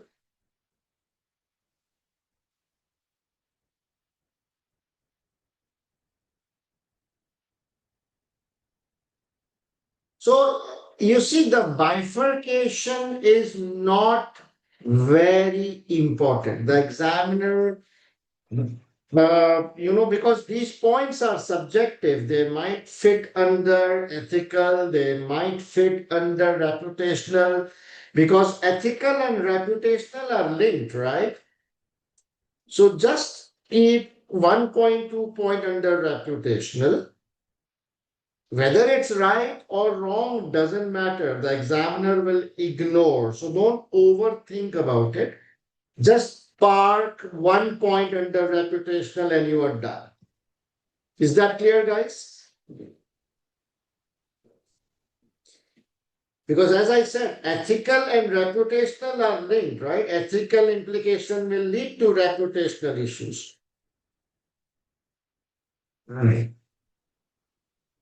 So just move or park 1 point under reputational, whichever you feel is you are comfortable, and done. So how many points were required?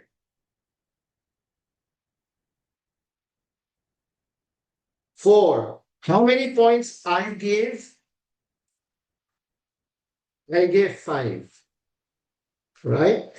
Because I just wanted to show you drafting. But in your exam, you need to just stick with 4 points. I gave extra points because you can look at the drafting, how we draft point.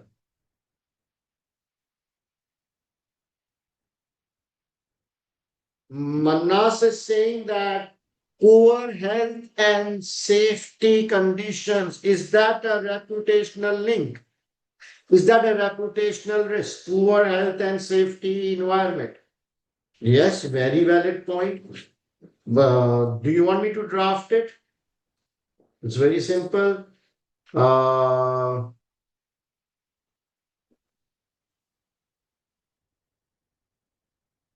is that okay? The statement of fact is that the site had several weaknesses. Any incident will directly or any accident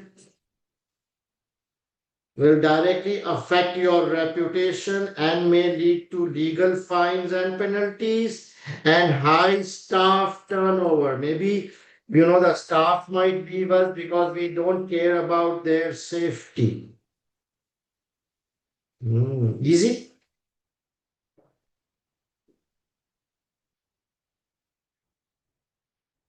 So there are many points. I mean, the more you will think, the more points you can come up, right? But keep in mind, we just require 4 points. So pick up the most obvious points from the exhibit. Is that clear?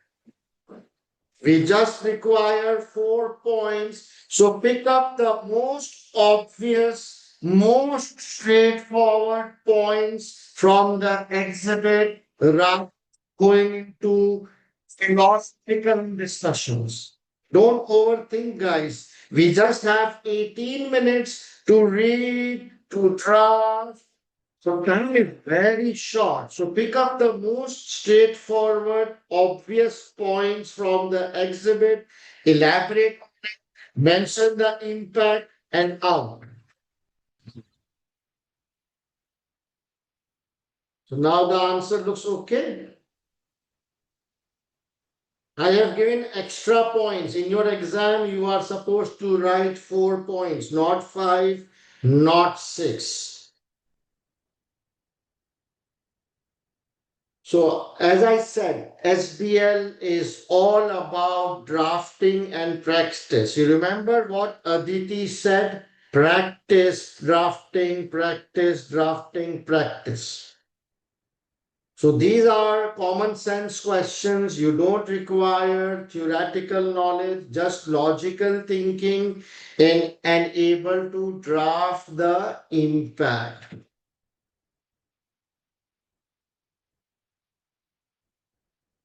All right. So we are done with drafting. Now we are done with this. Very nice. So those of you who have not enrolled with me, do you think this drafting was helpful to you? Those of you who are attending me for the first time, do you think that this drafting, this discussion, the brainstorming was helpful? This is SBL is all about thinking and drafting. It's not about chapters and theories. It's thinking and drafting logically.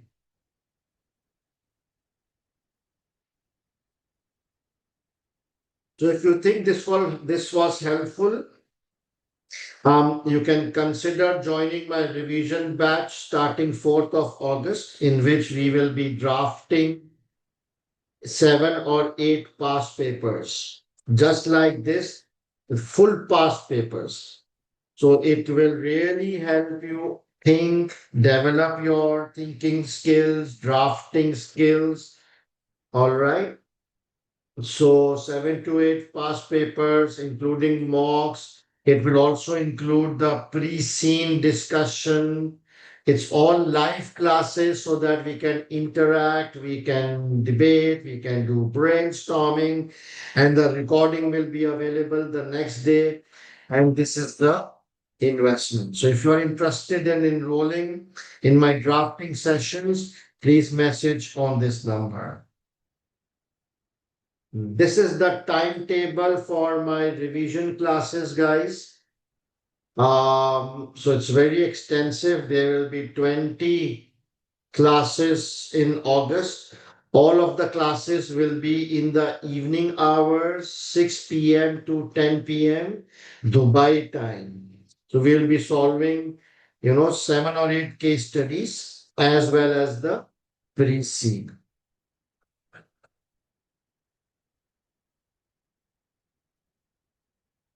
Now, guys, this is the list of important models which you need to memorize.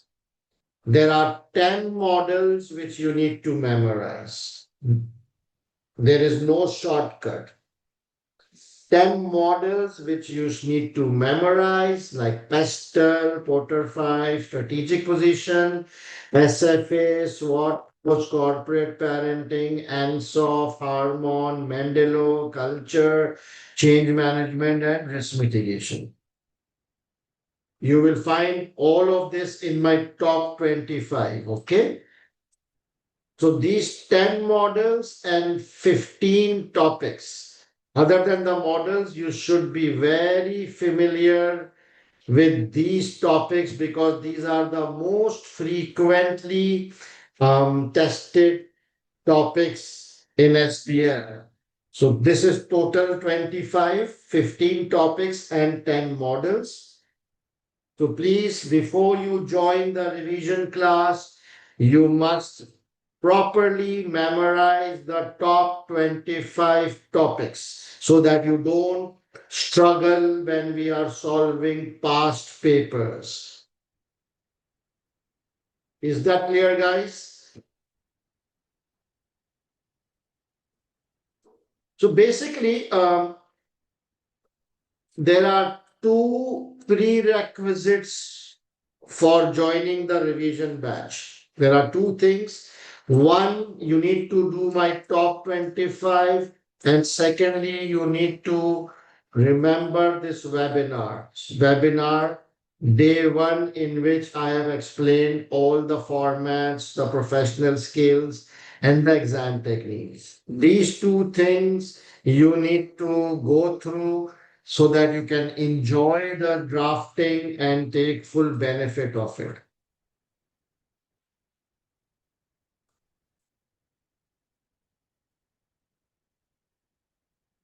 So this is the study plan for my paid batch. So if you are enrolled with me, either in regular batch, reset batch, or revision batch, if you are enrolled with me, then this is the study plan.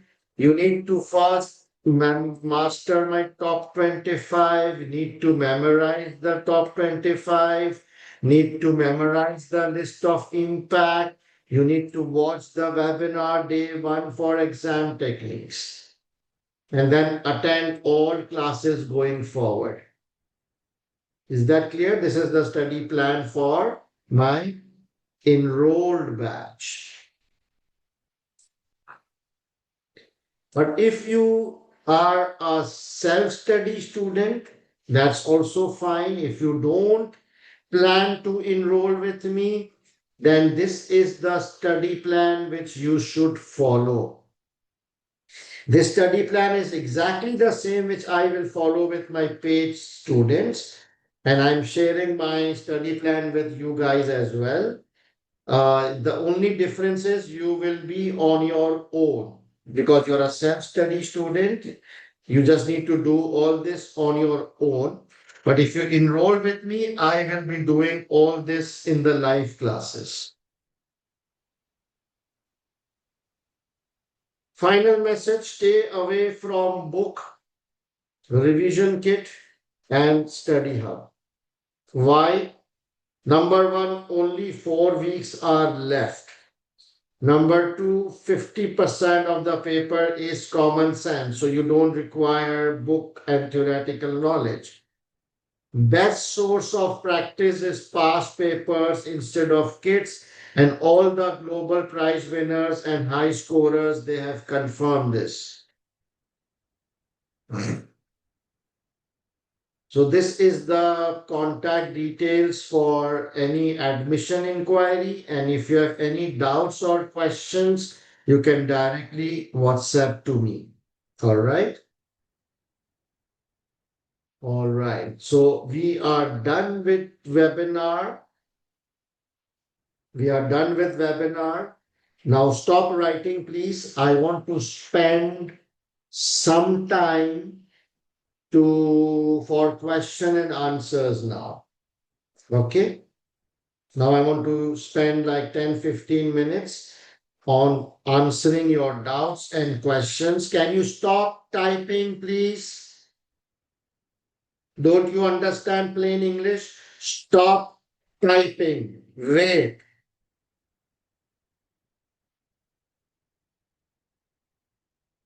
I want to spend some time on taking your questions. So first, I will take verbal questions. Okay. The first verbal question means that you can raise your hand, you can then unmute your mic and ask me a verbal question. Once I am done with verbal questions, then I will move to the chat box. Okay, so I prefer that you ask verbal questions because that is more effective. But if you don't have a mic, then you can type your questions, but not now because right now I'm focusing on verbal questions. I'm not checking my chat box. When I ask you to paste, then you paste your questions. Okay. Wait, guys. Let me allow you to. Okay. All right. How you can ask questions? You need to raise your hand. How you will raise your hand? Go to the reaction button. In the Zoom, go to the reaction button and there you will see the option of raising hands. So those of you who want to speak verbally, please raise your hand. Yes, Muzaffar. Unmute Muzaffar.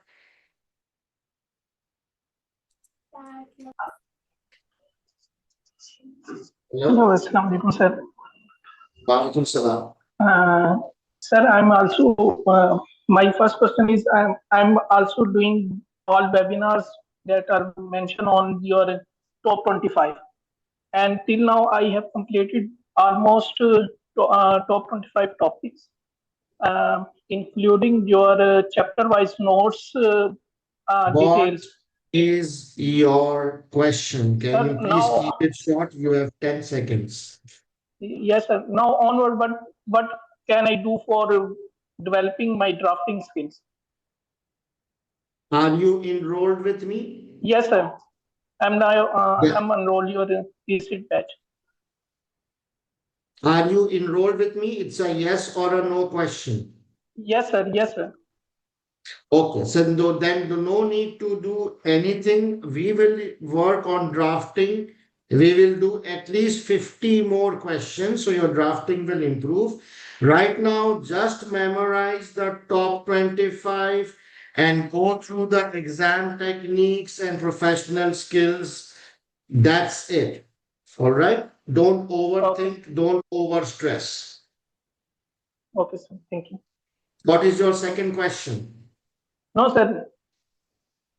All Thank you, sir. right. Mohammed Kara. Hello. Hello. Yes, dear. The revision ends on 29 of August. So the exam date is 8 September. So there is a gap, 8 or 9 days. Do we do anything between those dates or The revision is ending on 29th August. yes? Yeah, so I will guide you at that time. Are you enrolled with me? Yes, of course.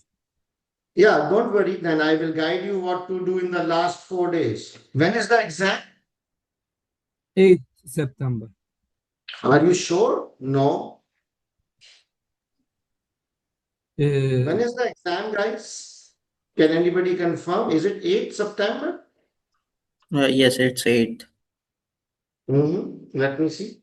Ah, it 8th is September. delayed. Yeah, it is delayed. In fact, it was 2nd of September.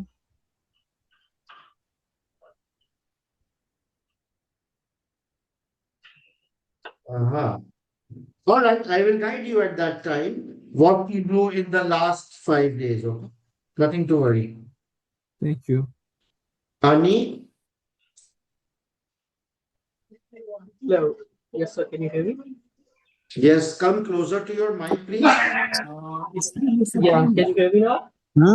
Yes, but there's a lot of disturbance behind you. Uh,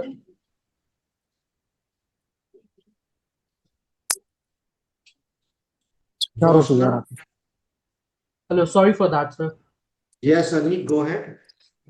Sir, I'm a regular batch student of yours for September 2026, and I've been good with the practice and everything, but there's only one thing that I'm worried about.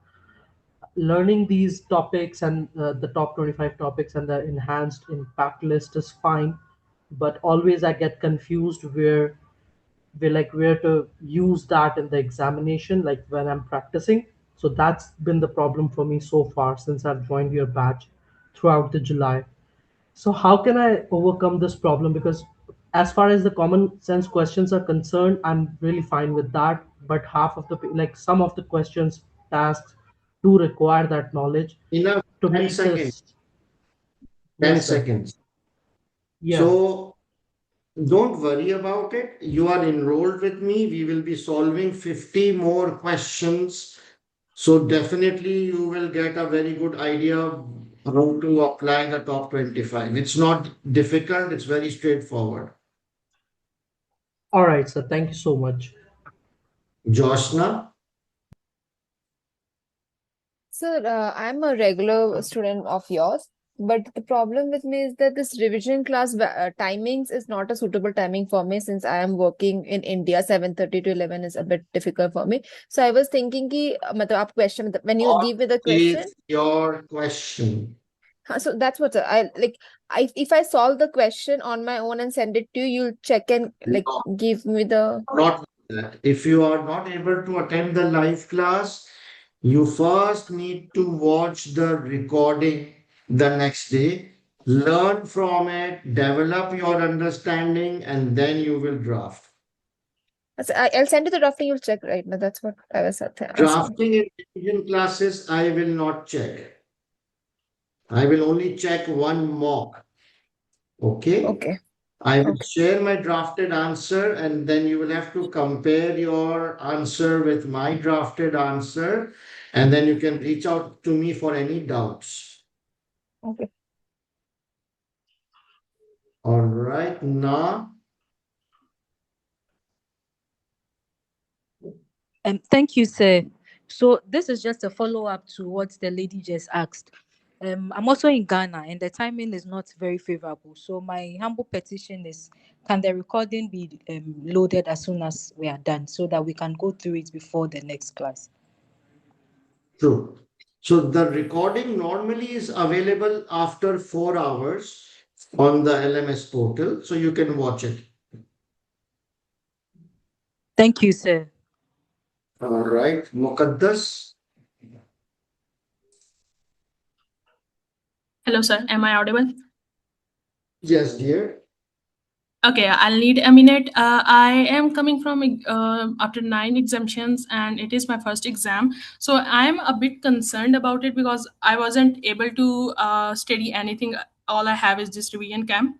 So if I am registering now, will I be able to pass this exam? Like, if I attend Yes, all the for lectures and all. students, yes, it's possible, but of course it depends on you. If you just memorize top 25, understand this webinar, and then you attend the revision classes, practice properly, then very much you can pass.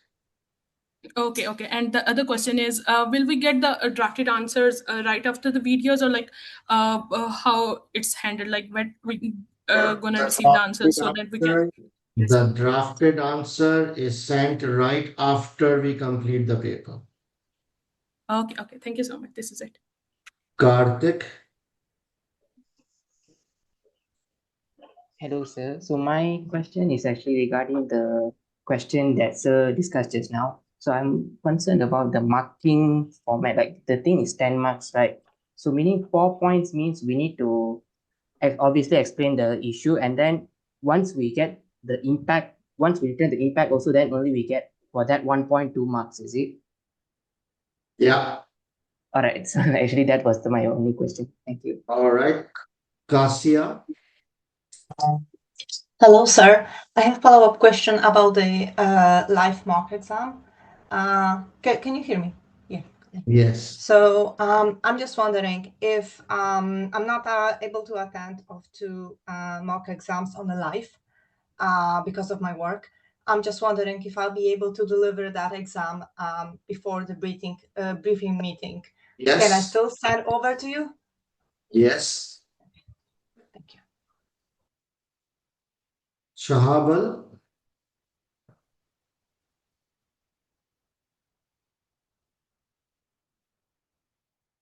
Shahabal, unmute.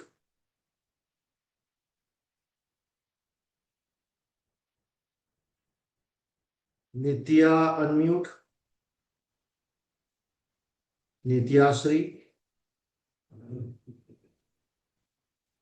Saqib. Hi, sir.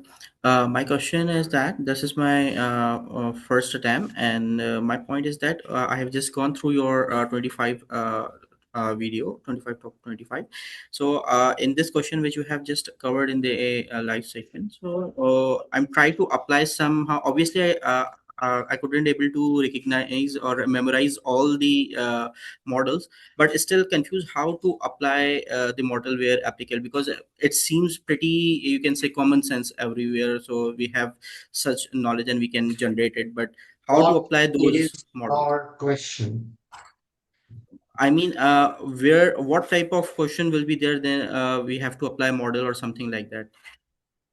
I So there tried are, to correlate it, but couldn't do that. yes, obviously I will not be able to explain it verbally right now, but if you have enrolled with me, when we will be doing past papers, at that time, I will be able to guide you how to identify the model. Okay, yes, I am enrolled with your course. That's fine. We will be doing 50 plus questions. So you will get a very good idea when to apply a model and when not to apply a model. Okay, thank you. Nityasri? Hello, sir. Can you hear me? Yes. Okay. So my first question is, I'm a self-study student. So as you said, we must do past paper questions.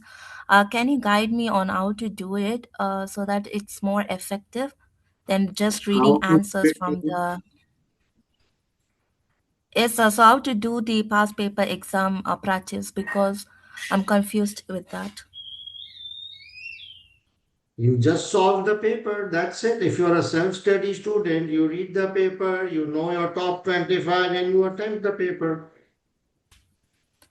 All right, sir. And also for the pre-scene workshop, does it include the grand revision? Yes, it does.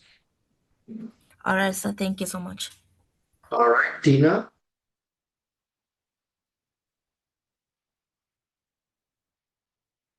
Unmute Tina. Be quick, guys.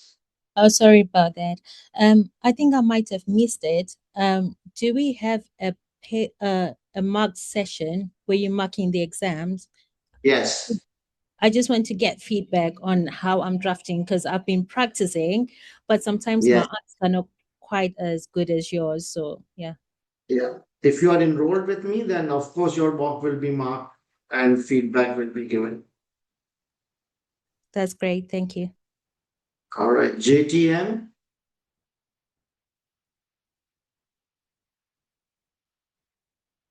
Asma Makbul. Hello, Assalamu alaikum. Wa alaikum salam.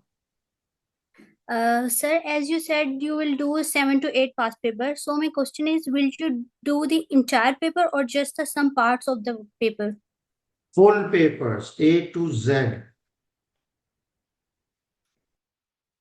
And the second question is, how time will the one past paper take? One class, two class, or three class? One past paper will take 2 classes, which is 8 hours. Okay, sir. Thank you. Danish. Hi, sir. So, what should we do tomorrow as there is no class tomorrow? Just revise top 25 and the exam techniques, formats. That's it. Sure, sir. Thank you. Shahabal. Assalamu alaikum, sir. Wa alaikum salam. Sir, I gave SPL in June and I got 43. So I just want to ask, what should be my strategy right now? Should I'm a regular course. I've enrolled for your September 26th resit batch. And should I just watch the top 25 or should I go through the whole course? Now it's too late for you to go through the whole course. So top 25, and based on your marks, you need to focus more on your drafting quality and time-based mocks. Okay, sir. Thank you. Drafting quality needs improvement, okay? Afia. Yes. Assalamu alaikum, sir. Wa alaikum salam. Sir, my question is that all the classes you have taken, the previous 6 classes, I have not drafted the answer for them. So if I draft the answer and I send to you, will you check them now? Now it's Sorry not for... possible for me because I will get busy with the revision classes, but you draft them and under time conditions and compare it with my drafted answer. Now it's too late for me to check because I won't have the time to check. The deadline is finished now. Sorry for that. Lenga,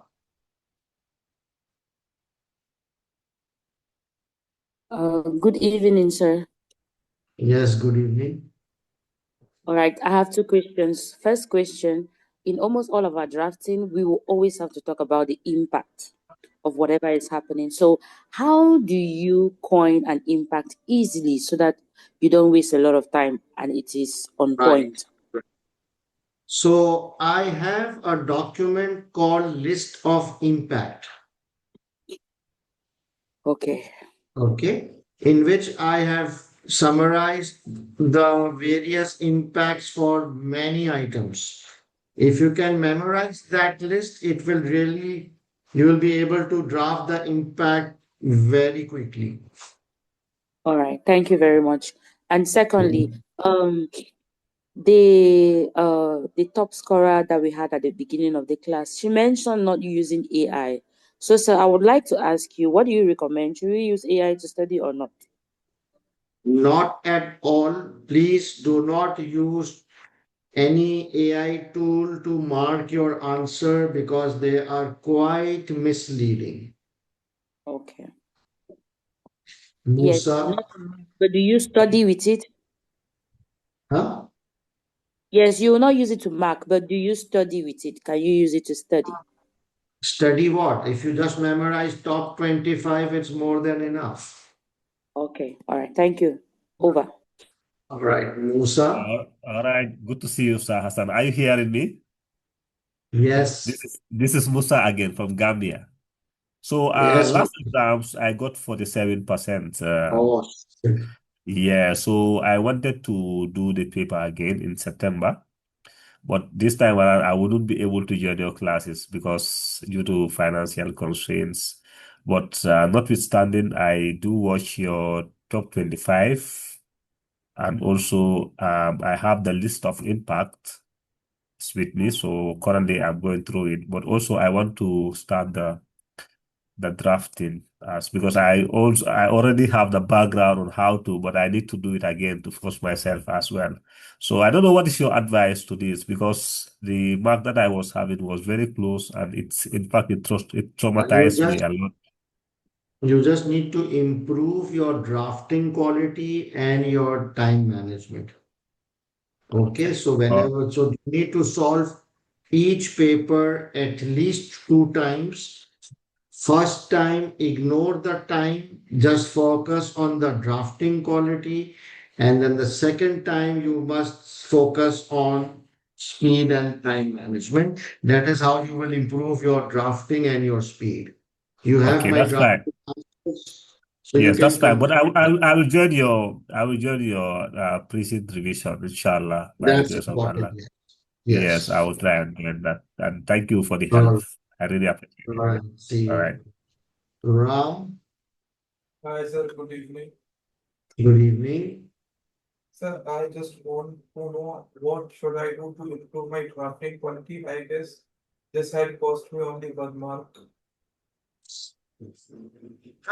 Was 1 mark, I don't know what to say. All the 49s, it's tough now. So just, keep on drafting and show your drafting to me after each class.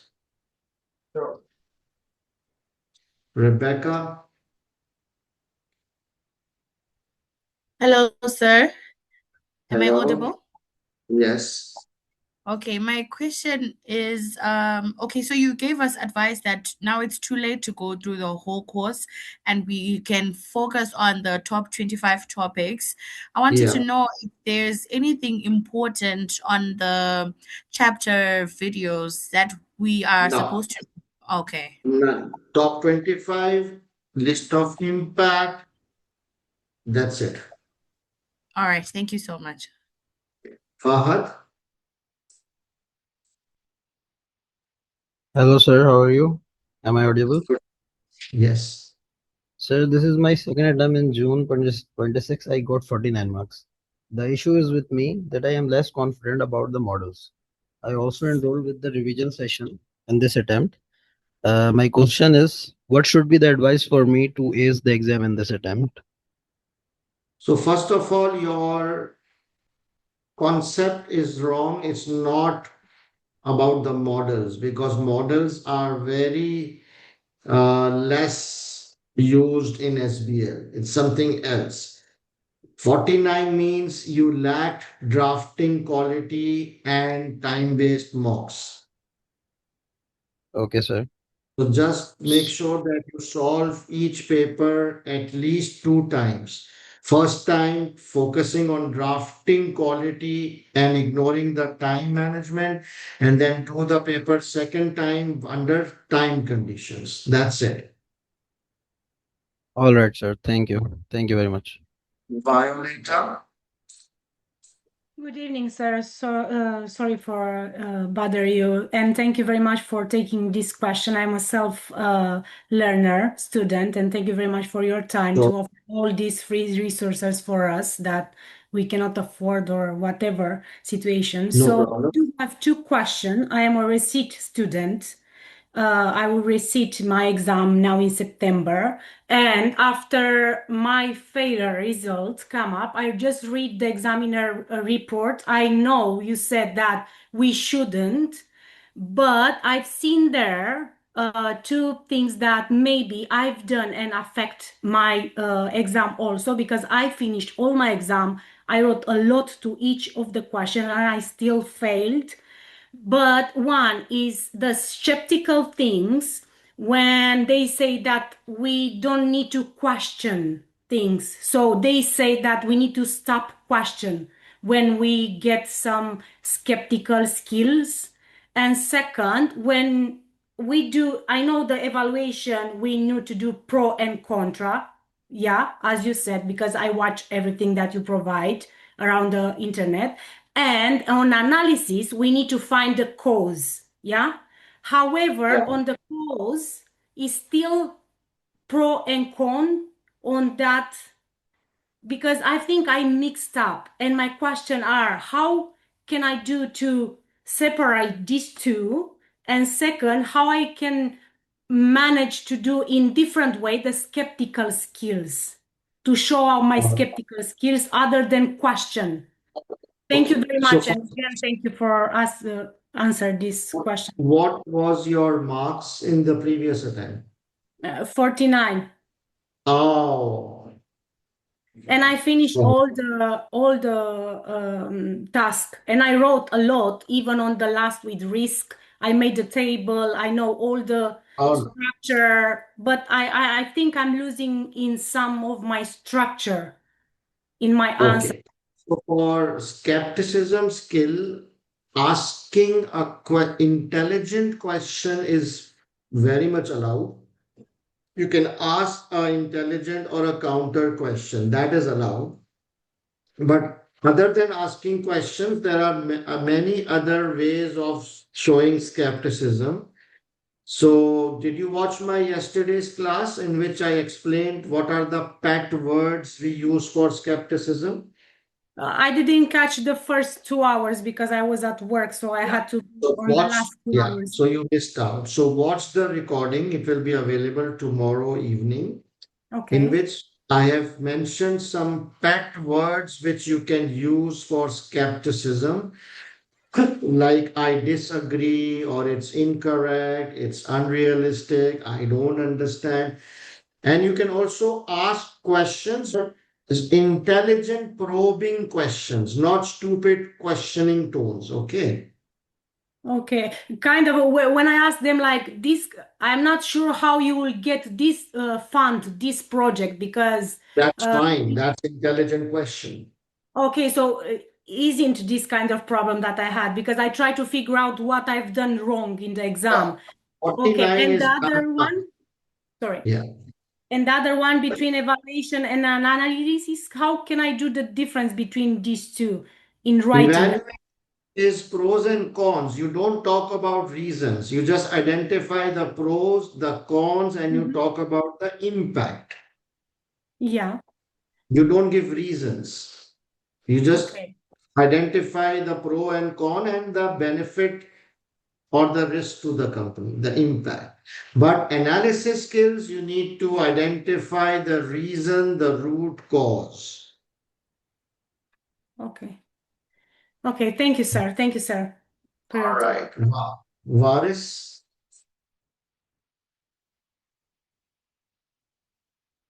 Hello, sir. Can you hear me? Yes. So my question is, sir, will be any mock exams and will we receive any feedback on our performance? Of course. There will be Uh, 4 mock exams, and I will check one exam and give you feedback on that. okay, thank you, sir. That's all. Tina? Sorry, got one more question.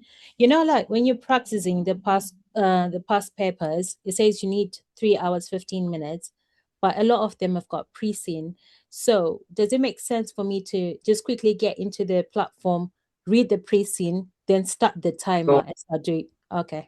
No, you are expected to be aware of the pre-scene before you sit for your exam.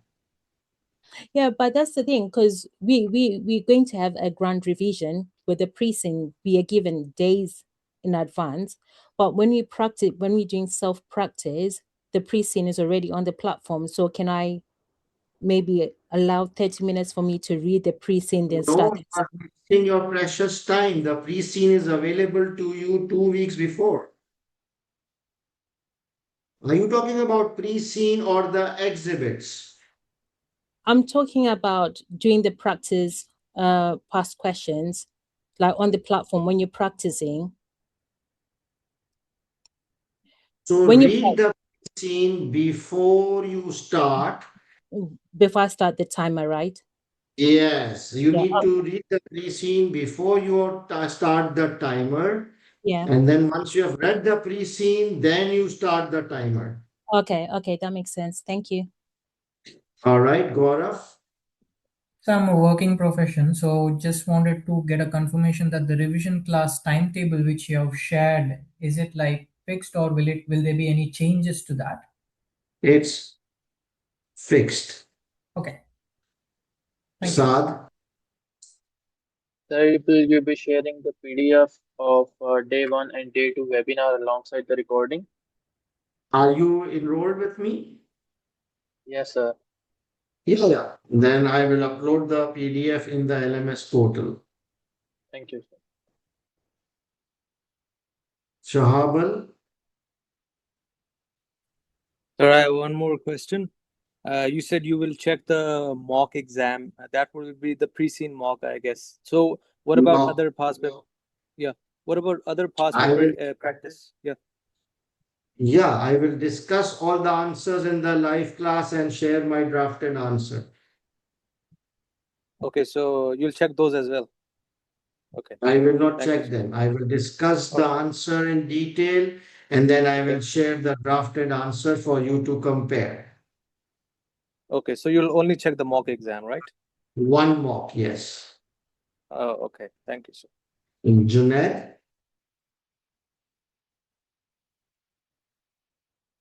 unmute Junaid.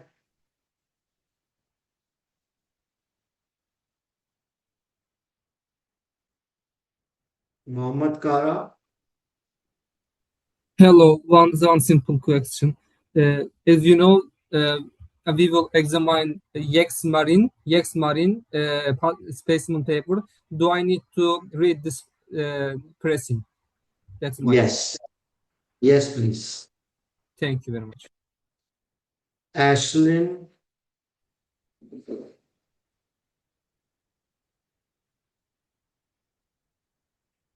Junaid.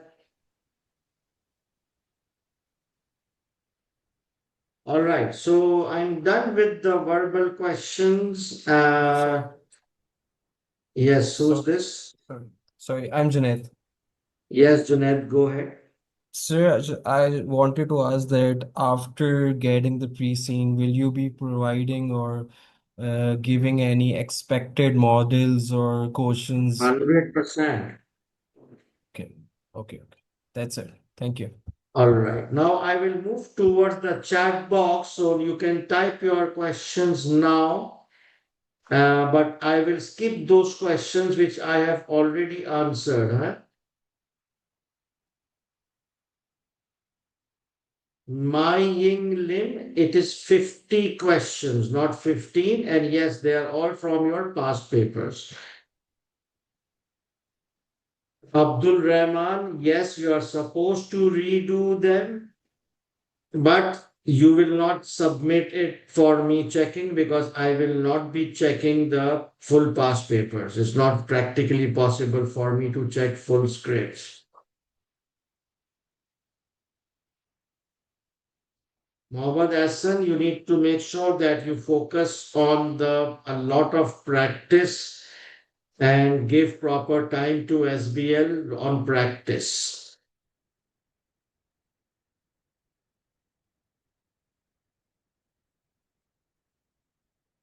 Mahira, you need to go through my list of impact in which I have given various impacts for various topics.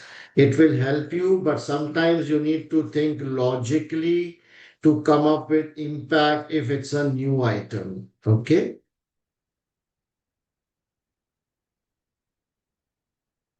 Abdullah Munir, yes, you are right. But if it takes a lot of time, then move on.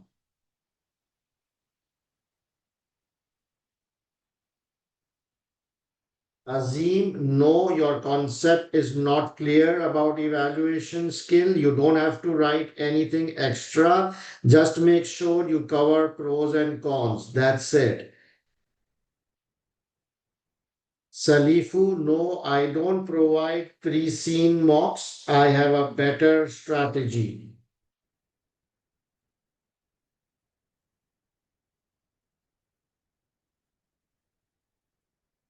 Adhika, that's good enough. Now just relax and join live class from Tuesday.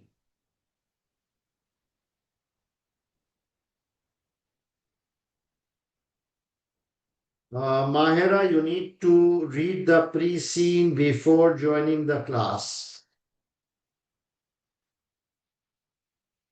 Paida Moyu, yes, if you only want pre-scene, that is also available, but the admissions will open around 24th of August.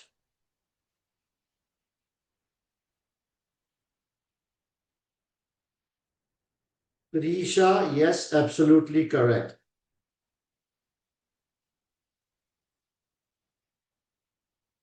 Pratika, top 25 is more than enough, but if you struggle, then you can look for detailed notes for any particular topic. Matthew, yes, you are absolutely correct. It's mainly because, students stress out or they panic or they are not able to explain their points. It's all about drafting quality.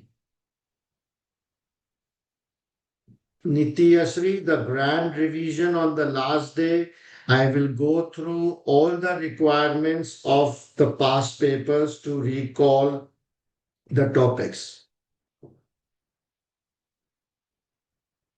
Shahabal, we will be solving Yex Marine, which is specimen exam 2, so that you can read the pre-scene beforehand. Yes, Matthew, no. If you just write statement of fact, you will not get any marks. But when you elaborate on them, then you will get marks. All right, guys. So if there are any more questions or doubts, you have my WhatsApp number. Feel free to reach out to me. And those of you who are enrolled, I will see you guys on Tuesday with real action. All right. Thank you so much for joining. Take care and bye bye.